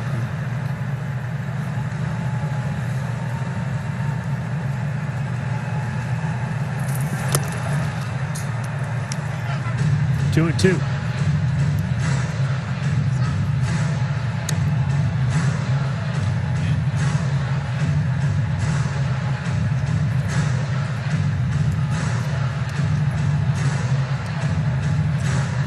This is one of those situations, too, where a veteran hitter like Encarnacion, he knows first base is open, and he knows that they're going to try to prey on him being aggressive. But he doesn't chase a lot of breaking balls outside the zone like younger hitters do. The good thing he got ahead of him, and now Perez wants to go out and get on the same page. I don't know if Plesac wants to try and throw a fastball here or throw it by him. Well, Roberto looked frustrated. He kind of slapped his glove on the ground before he went out there. So this is either a disagreement or they don't have the signs right. And it might be just... I'm glad you said that, because that's the one thing about Roberto that he is very good at without showing guys up. If you miss something, and remember how Sandy talked about how he's coached Roberto to be his own coach? Yeah. That's one of those moments of, hey, I've taught you how to deal with this moment. Don't make me come out here and handle it. You handle it.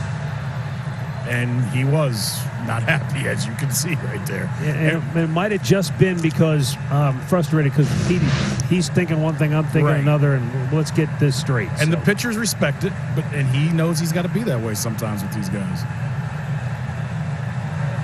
Well, this is a turning point of the game. They got to keep this run off the board if they can. In the dirt, full count. That was interesting that even after a meeting, they would go back and still put signs down. Well, he probably told them what's coming and just do it. You know, they just to let that guy out at second.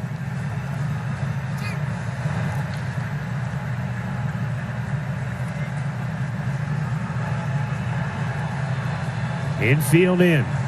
And the 3-2 pitch on the way. He reached for one. That was a little off the plate. Yeah, a little. But I'm saying it was elevated. You know, I haven't seen a fastball in this at bat. It's all been breaking balls. I thought when they got him behind early, they may change his eye level, go upstairs and try and get him to chase a high fastball. I mean, when you look at it, Encarnacion's only hitting $170. I understand they're trying to get him to chase, but he doesn't swing at pitches that aren't pretty much on the plate. Oh, he got him. Change up. He had him in between, and he strikes out, 2 away. That is desperately needed right there. Looked like he wanted to pull the trigger, Rick, but couldn't do it. Well, that's because he was expecting something else. There's the changeup, and it wasn't inside. He was looking away. And he was geared for something. He thought it was the fastball he was going to get, and then he sees it's a changeup. And boy, they really crossed him up there. It was all sliders in the at-bat up until that. 7th strikeout for Plesac, and boy, did it come at the right time. Now the infield backs up. Nomar Mazara 0 for 2, the batter. If he can get out of this, keeping it a 1-run game, that will be a tremendous job.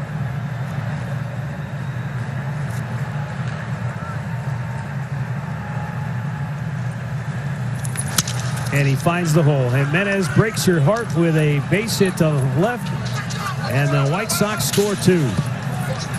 So Nomar Mazara able to just punch it right through the left side.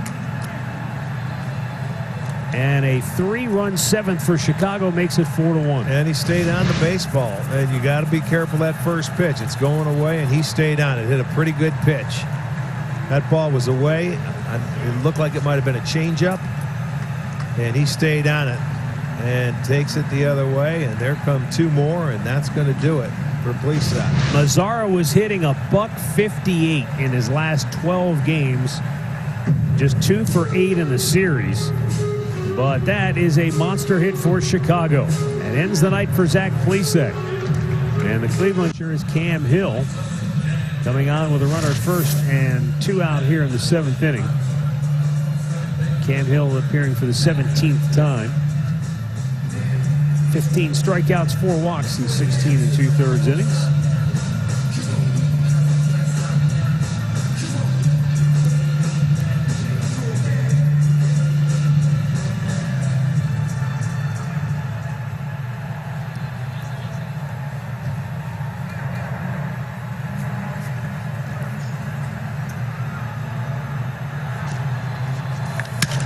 Bouncing ball, foul. Oh, boy, that was really close. That was hugging the chalk. First base coach Daryl Boston not happy. He thought it should have been a fair ball. Yep. Bellino over there looked like he wanted to call it a fair ball, but then he turns and says foul. That was close. That's right over the bag and on the chalk. Yes, indeed. That was awfully close.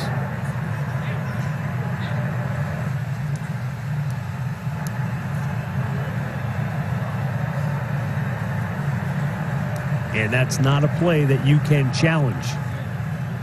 Correct.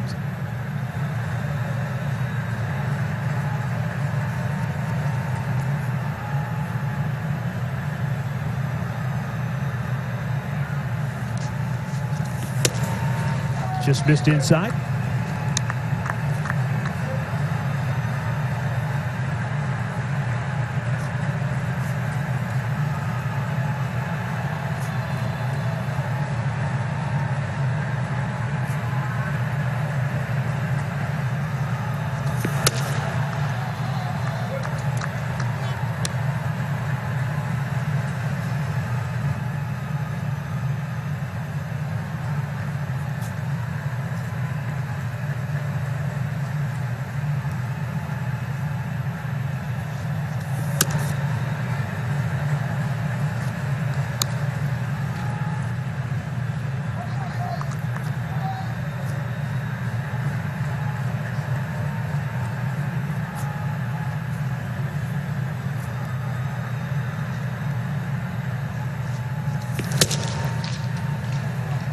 Pumped that one by him.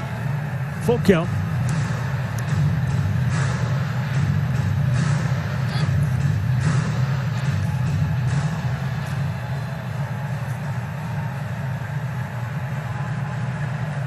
And the payoff is hit high in the air to center. Back is Delino. And up against the wall, makes the catch. Third time's a charm. Rough inning. The White Sox score 3. They take the lead. Strindies, a breakfast so good you'll want to tell someone about it. And by Chevy. Get behind the wheel of a new Chevrolet and find new roads again.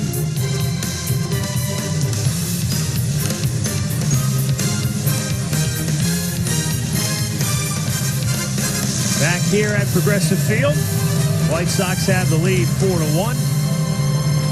Eloy Jimenez has departed. They've got a new left fielder, a new pitcher. Jimmy Cordero will now be on the bump for the White Sox, taking over for Dallas Keuchel, who went 6 innings and gave up just 1 run tonight.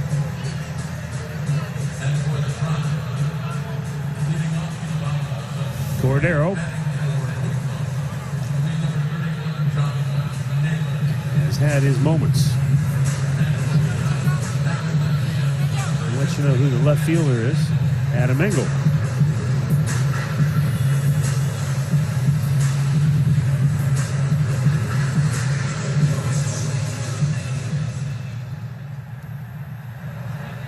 Josh Naylor going to pinch hit for Jordan Luplow. Tyler Naquin on deck, circle to bat for Oscar Mercado. Indians down 4-1.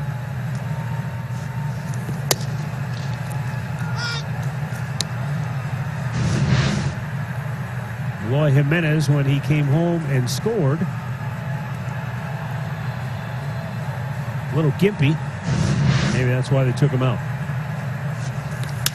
Little jam shot, that's going to get in for a base hit, and the Indians get their leadoff man aboard. So a nice job by Josh Naylor coming off the bench. Yeah, they need base runners right now and got to string something together. We're in the bottom half of the 7th. He didn't hit it all that hard, but he placed it beautifully. He got a fastball, fights it off the other way. You can see they're playing him up the middle to pull, and he hits it to left field, so it gets a base hit. There's your start to an inning.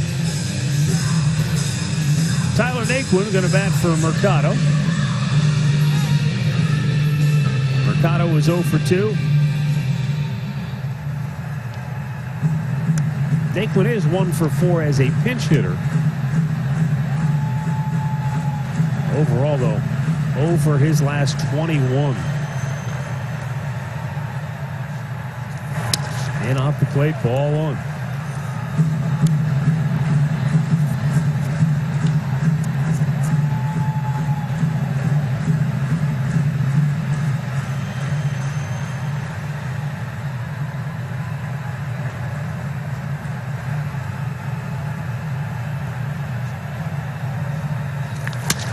Bouncer foul.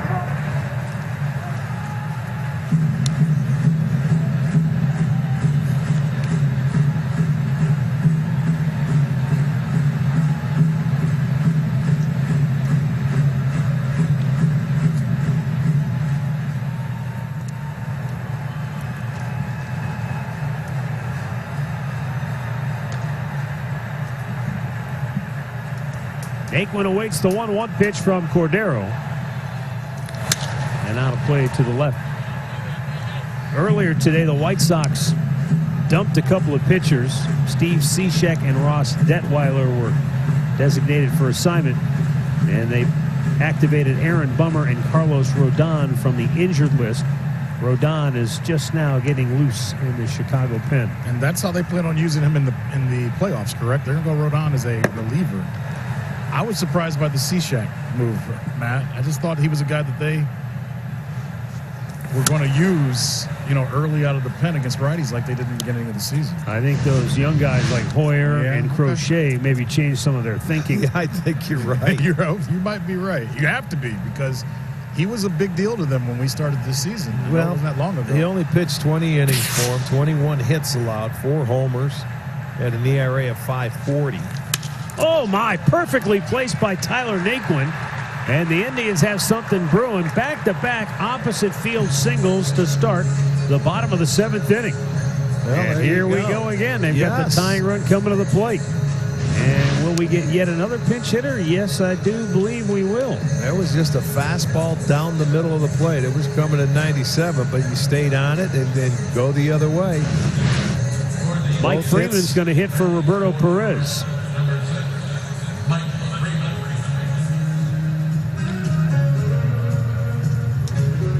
So the third straight pinch hitter of the inning.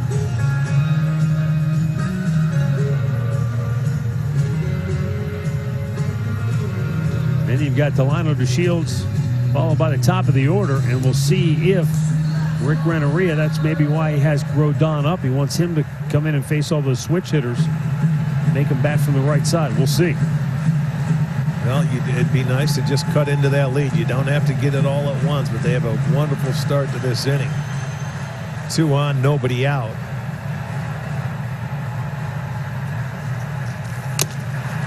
Swings at a fastball, 97 miles an hour. Freeman 0 for 5 as a pinch hitter, and opportunity-wise, not many chances on the year.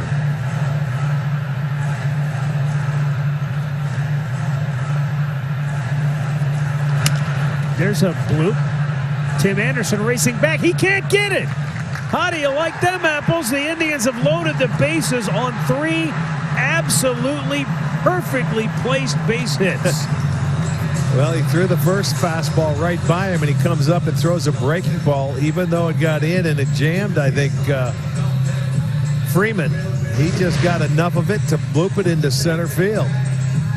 Watch Anderson go back thinking he might have a chance, and now he wants to throw it in. Good base running. They got down. Naquin was in pretty good spot, 3/4 of the way down in case it did fall, so he could get to second base.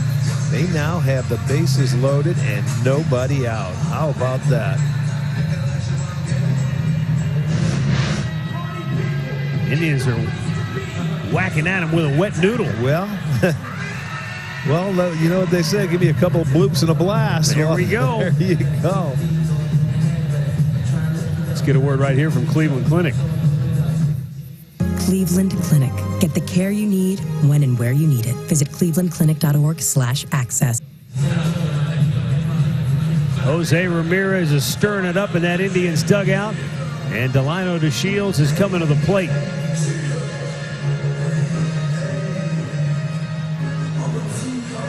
Jose strutting back and forth, making noise. You got Delino, then Lindor. Nobody out. Golden opportunity to once again answer back. That's what they did when the Sox scored in the 3rd, and they do it now here in the 7th. In the dirt, gets away, but not far enough for anybody to advance. Grandal, able to grab it quickly. Boy, that thing went straight up in the air. That one looked like it had backstop all over it. He spikes this one down into the dirt, and it looked like it was a fastball. Well, he got lucky. I don't know how that didn't go by him. I know it. With the backhanded try at it, it just went straight up in the air. Hit him on the heel, and it just absorbed enough. Caught a break. Slowly chopped to third. They'll come home with the throw, and they get the force. That's a heck of a play by Moncada because you got to throw around the runner Naylor. And he did it perfectly to get the first out. Bases loaded. Well, that's what Now you do. You look at the catcher's eyes and just run right in the way. He did a beautiful job of trying to do what he could without having eyes in back of his head. Run right where the catcher's at, and they've got to throw it over you. And you're right. Moncada did a nice job to just get it to Grandal and get the out. That's all you could get there was the one. Well, now it's up to Lindor with one out.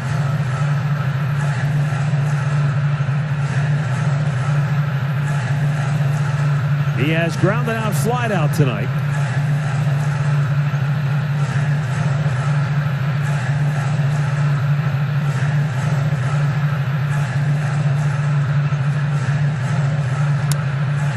It's low, 98 miles an hour, ball one.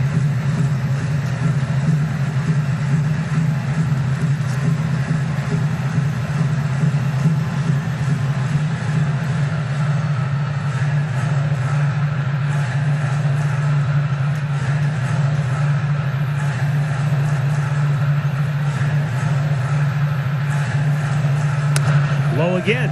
2 balls, no strikes.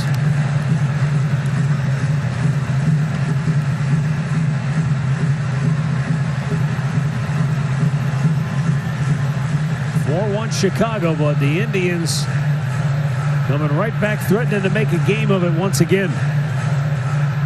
In the dirt, 3-0.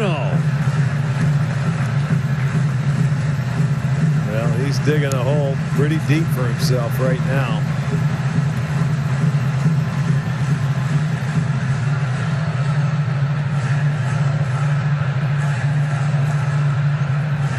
Tyler Naquin is at third. Mike Freeman at second. Tying run, Delino to Shields. Down at first.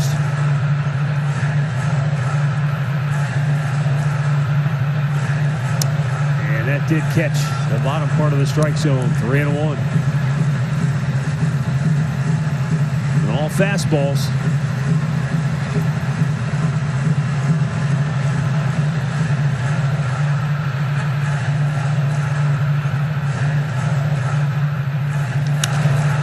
Another fastball popped him up.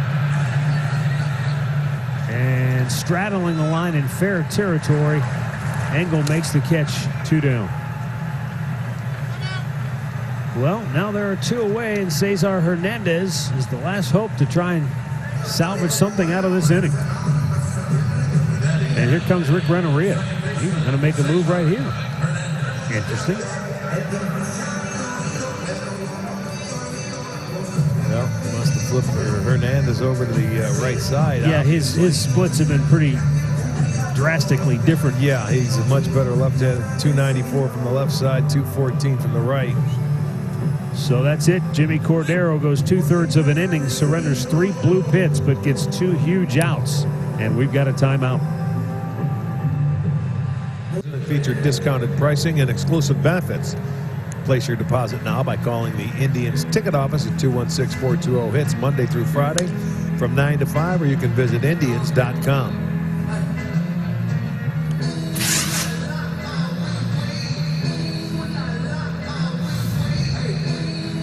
Carlos Rodon. White Sox are going to see if he can be a weapon out of the bullpen. He was one of those guys, and we've said it before, they've never been afraid to take pitchers right from the draft and drop him into the starting rotation, get him into the big leagues as quickly as possible. But Rodon has suffered from multiple arm injuries. Yeah. So he's a cautionary tale for that strategy. Doesn't always work out. You remember his very first outing in the big leagues? Here you go. Bases loaded against the Indians. And Ventura, the manager back then, brought him into the ball game. Well, he's coming in now, coming off the IL with the bases loaded.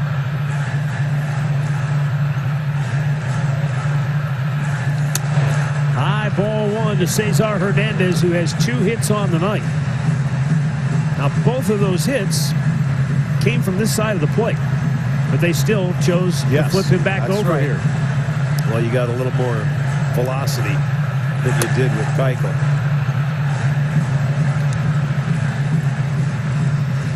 But you get amped up, man, in the course of this game. Coming in with bases loaded, there's no room for error.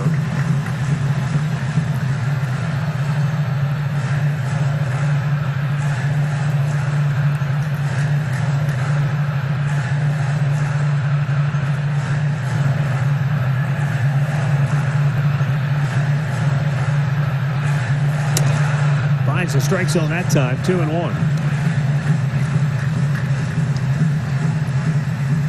No shift for Chicago. They play Hernandez straight up. Left fielder angle is shallow. And rightfully so. His 2 hits came the other way. Down and in, 3-1. Oh, baby.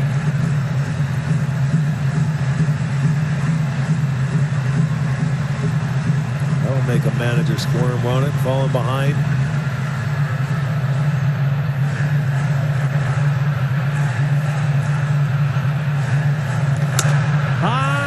No, he called it a strike. It looked like it was high, and now Nick Lentz hearing it from the Indians dugout. How do you call that a strike is what Sandy Alomar said when he's been all over the place, and that certainly didn't look like it was in the zone. But now the full count, payoff pitch, runners go, and it is foul up the third base side. We'll try again.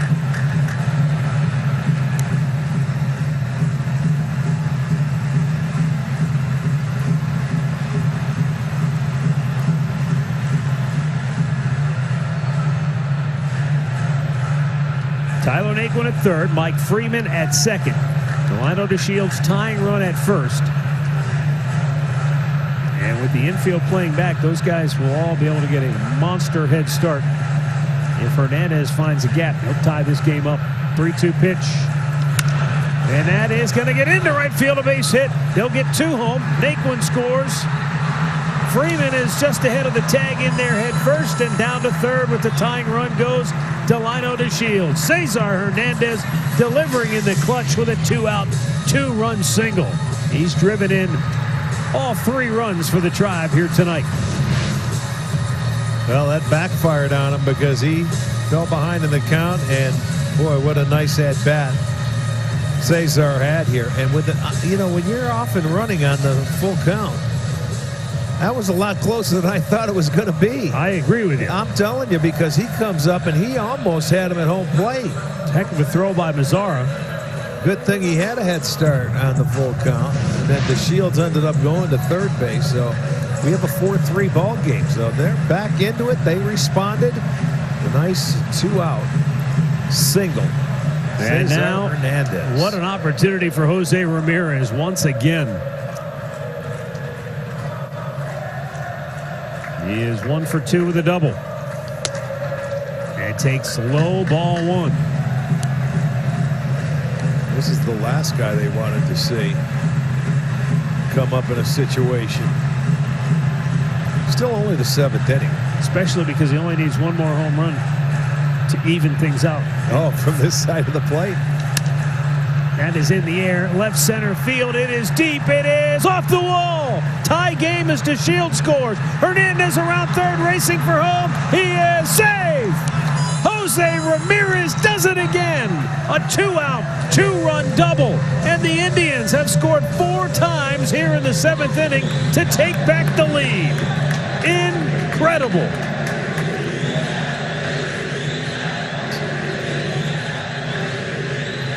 Well, I'll tell you, you can see Rodon, he's upset with himself. I think it was a breaking ball. No, that was a heater right down the middle. 96, and Jose hits it off the wall. He almost tried to hit that home run, but with 2 outs, everybody's running. Well, they come home. The Shield scores. Hernandez scores. The Indians take a 5-4 lead. How about that? Just coming back with a 4 spot right on top of them. And the much maligned bottom part of the order started the rally. 3 straight pinch hit singles. And down to third on a wild pitch goes Ramirez. I mean, how often do you see that? 3 consecutive pinch hits, and not to mention they were all kind of, well, Tyler Naquin was solid, but it was just opposite field ground ball single. The other 2 were blooped right in. Whoa, there's a breaking ball that slipped out of the hand of Rodon. So you move that runner to third base. Still just 2 out.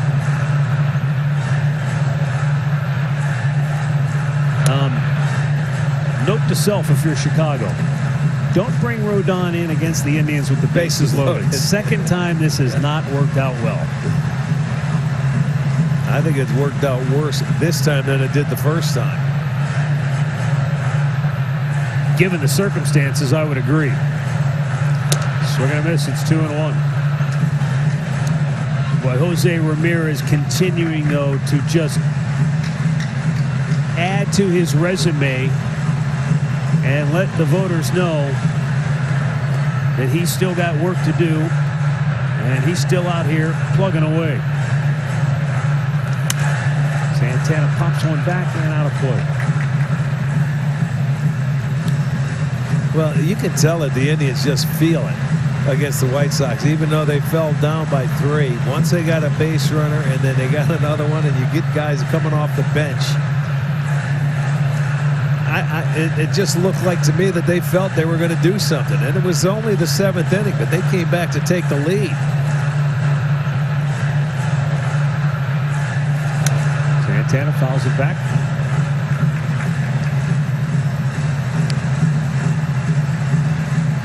Ramirez with his 2 extra base hits tonight, now 31 on the year. Only 2 behind Jose Abreu for the most in the AL.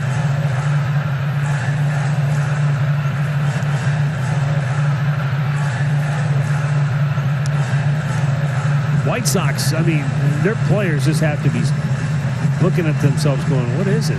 What did we do to this team? We can't. There's no quit in the Indians. There is no quit whatsoever. That's what a little confidence and momentum will get for you after a pair of walk-offs. High pop, foul, out of play again.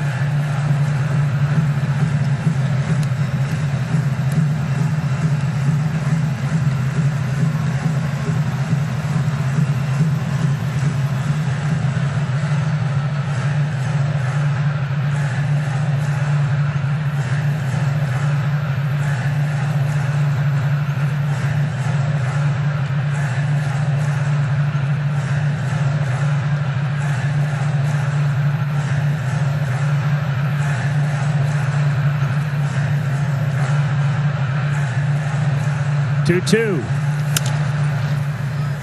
Foul. Is it playable? Abreu makes the catch to retire the side. The Indians have scored 5 runs, all with 2 outs tonight. Here in the 7th, Cesar drove in a pair. Posey with 2 more to give the Indians the lead. Josh Naylor stays in the game. He's in left. Tyler Naquin stays in right. Austin Hedges is now behind the plate for Roberto Perez. Gerard Dyson 0 for 2 leads off. Cam Hill got the last out of the 7th inning. Stays on to start the 8th. Phil Maton is up in the Cleveland bullpen.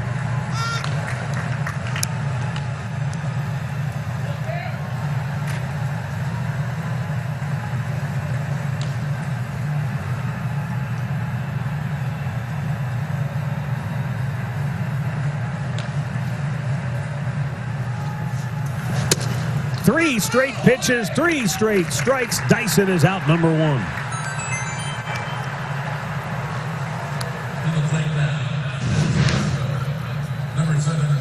There's a good breaking ball on the outside edge. Cam Hill, a nice pitch right there. You see, even though Hedges had to go out there and retrieve it, boy, it was on the corner. Now Tim Anderson, the league's second best hitter in terms of average. They've held him to 2 for 16 in the series.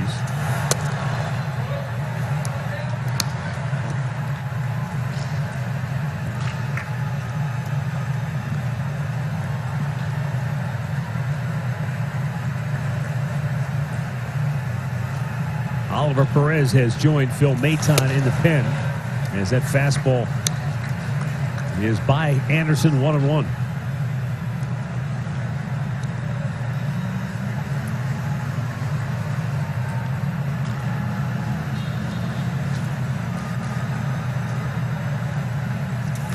Off the end of the bat, Lindor, 2 down.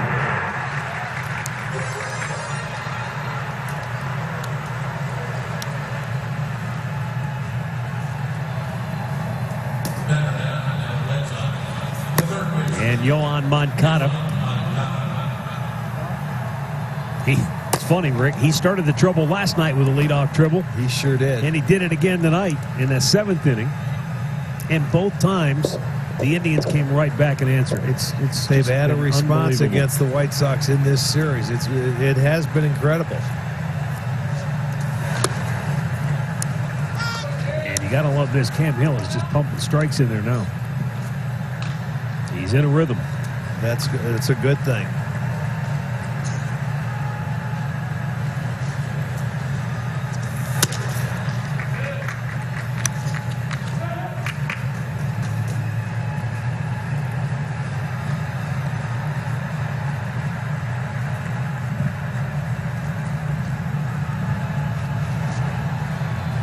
Now the 1-1.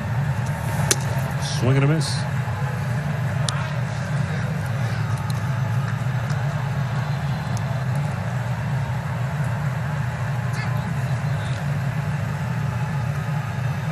All but 2 pitches in the inning have been strikes. And Moncada pops it. Left field, Naylor calling for it. And the center fielder DeShields says, I'll take it. Inning over. Cam Hill, great job by authority of the Cleveland Indians and may not be reproduced or retransmitted in any form. And the accounts and descriptions of this game may not be disseminated without the express written consent of the Cleveland Indians.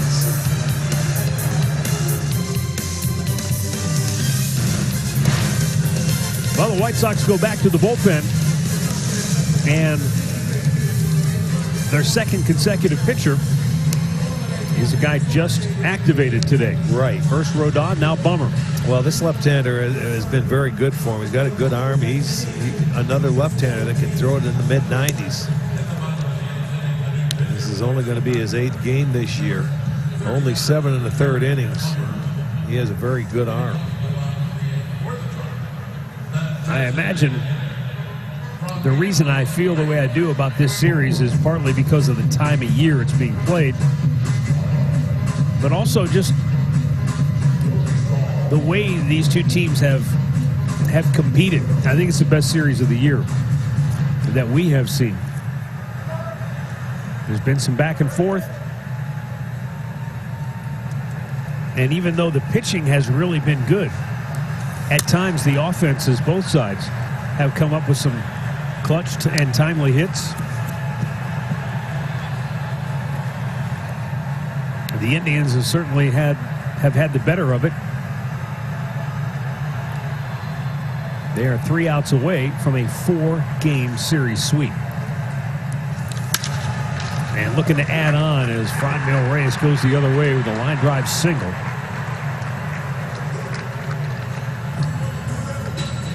Indians Live postgame presented by Conrad's Tire Express and Total Car Care coming up next with Alan Jensen. And they'll go over this incredible 7th inning rally. 3 straight pinch hits, perfectly placed, and then with 2 outs, Cesar Hernandez saves the day with a 2-run single, and Jose Ramirez with another incredible clutch hit off the wall. A 2-run double gives the Indians the lead. A 4-run 7th inning, and all 5 runs tonight scored with 2 outs.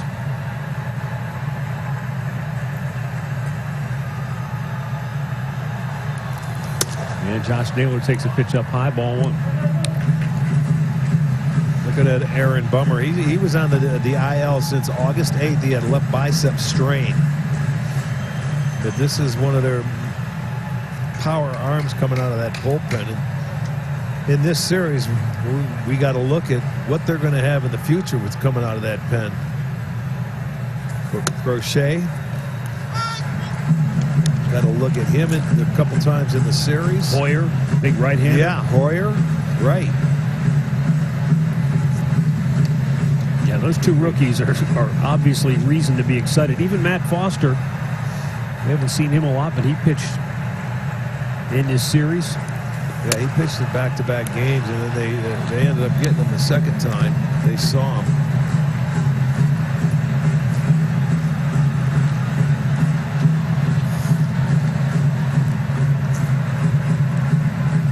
Well, the Indians wouldn't mind putting another run on the board, an insurance way. You know, Rick, the other thing, too, and maybe it's just the way that the games have played out, or maybe they're still trying to figure it out, but it doesn't appear that Rick Renteria knows exactly who his guys are and in what order he wants to pitch them late in a game. Well, that could be. And, I mean, if this is a tryout, nice play over there. Naylor beats it out 1 away. Surprised they almost turned that. You got Colomé, who's the closer. That's a given. You know that. But is Cordero your setup guy? Is Crochet your setup guy? I don't think so. It all depends. They brought him in, probably just to get him work, Crochet, because he's a rookie, hasn't pitched a lot this year, and he's faced the bottom part of the lineup. Ruiz is the guy that came up and gave up the home run, the 3-run homer to Ramirez. Jose, he's not going to be on the back end of that game, but that was an extra inning ball game in that one. It's just that the Indians have done no wrong in this series, and their pitching has held them into games, and they've been able to get some big hits. It goes to show you, when you can score and drive in some runs with 2 outs, and you get 2 walk-offs in a series, I mean, that's given them the confidence to come back from a 3-run deficit in this game, I believe. There was a walk-off last night for Luplow. He started this game. And this is what you call a total team win. They didn't win this game yet, but I'm saying they're fighting back and they're trying. Naquin drives one to deep center, and Dyson makes the catch on the warning track. That's out number 2. Well, Tyler gave it a ride.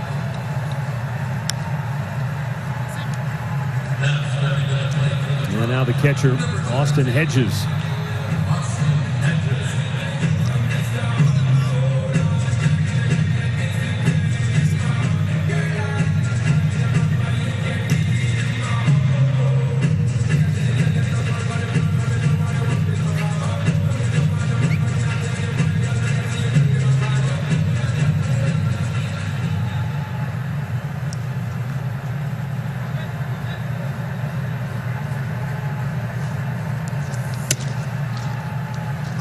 Outside corner with the fastball.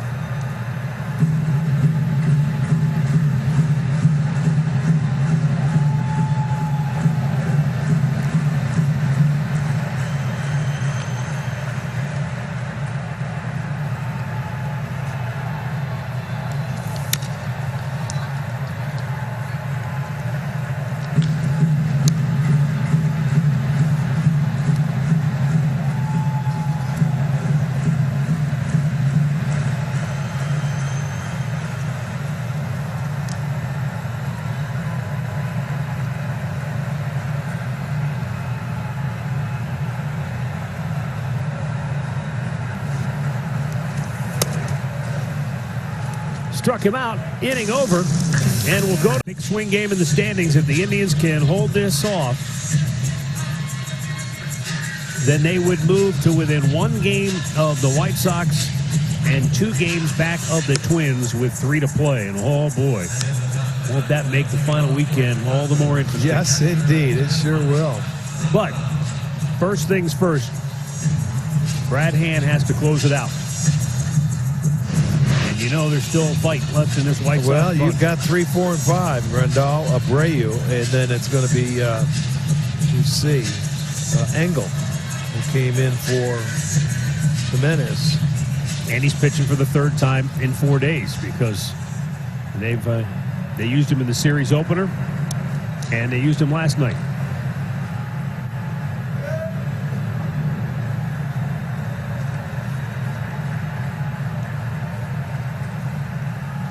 Yasmani Grandal leads off, fouls it back.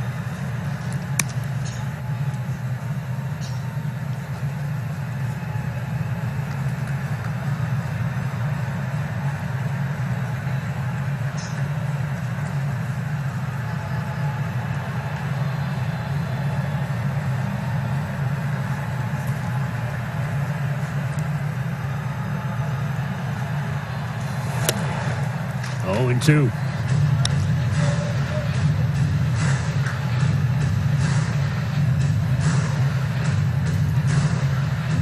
And has been able to throw that breaking pitch to both sides of the plate. That's what has been making him effective. He's throwing it about 92. The heater.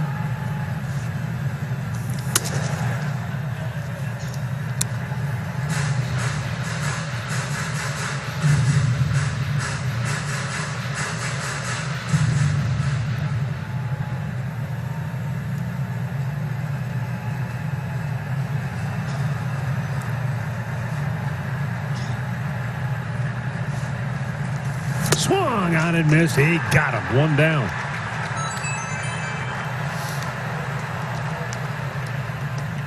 For Brad Hand, 27 strikeouts in 20 innings on the year. And there's that breaking ball. He starts it off the plate, comes in. He has Grandal a little bit out in front of it, and it's down. Makes a very good pitch for the first out, and it's a strikeout. Now Jose Abreu 0 for 2. Fly to deep right in the second.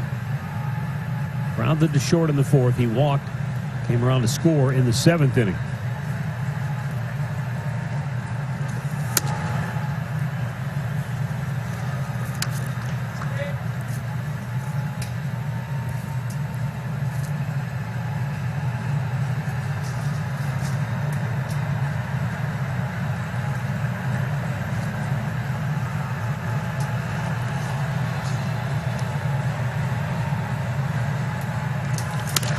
Yanks that foul, 1-1.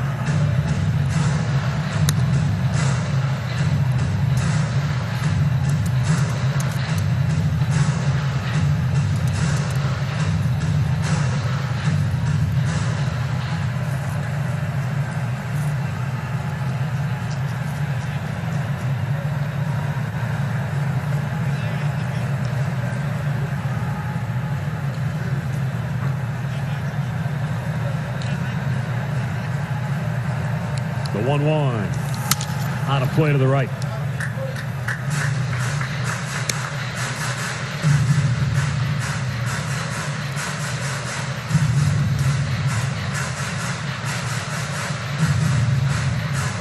White Sox go home to take on the Chicago Cubs. They'll see Yu Darvish, John Lester, and Jose Quintana.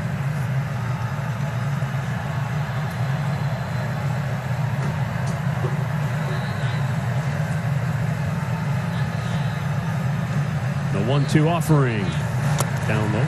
Indians will host the Pirates tomorrow night, Saturday night, and Sunday afternoon. Right now, Carlos Carrasco is scheduled to pitch tomorrow. Aaron Civale on Saturday.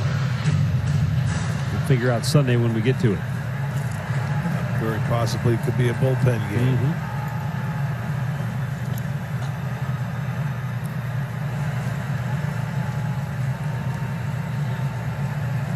The 2-2. Down low, full count.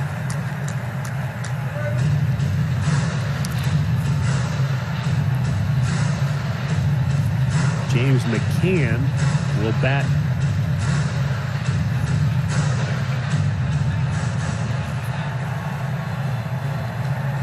assume that's for Engel, who had taken over for McCann. Eloy Jimenez. Right.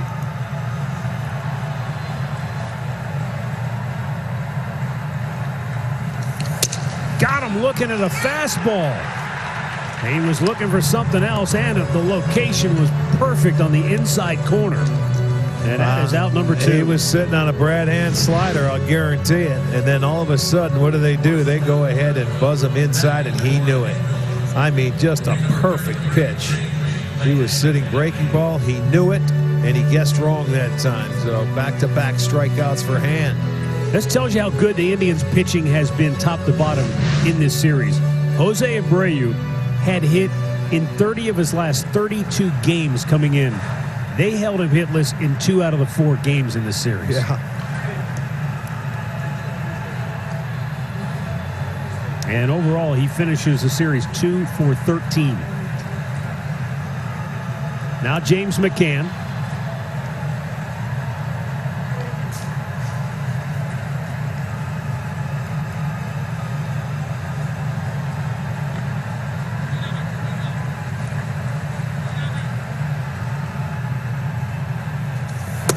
McCann has struck out in his last 5 at-bats. Punched out all 4 times last night.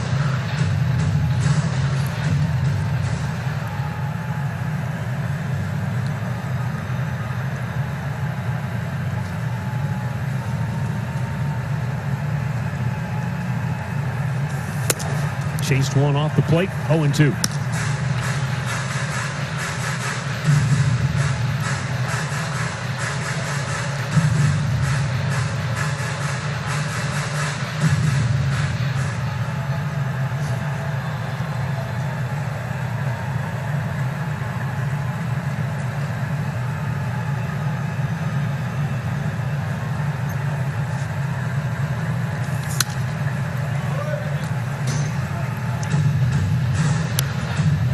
McCann stays alive. Well, it's another fastball, too, by Hand. He hasn't messed around.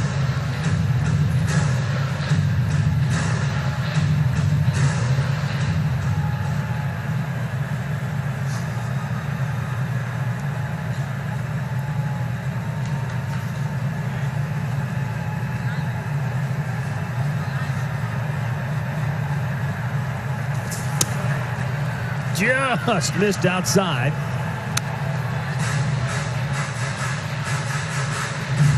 A little backdoor slider. See, Hedges was sitting on the inside part of the plate, and he went out there to reach, and that was a really pretty close pitch.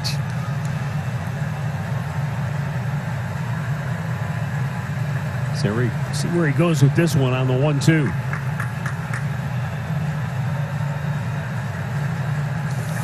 Squibber up the first base line. It's a fair ball. Santana takes it, and the Indians have swept the Sox.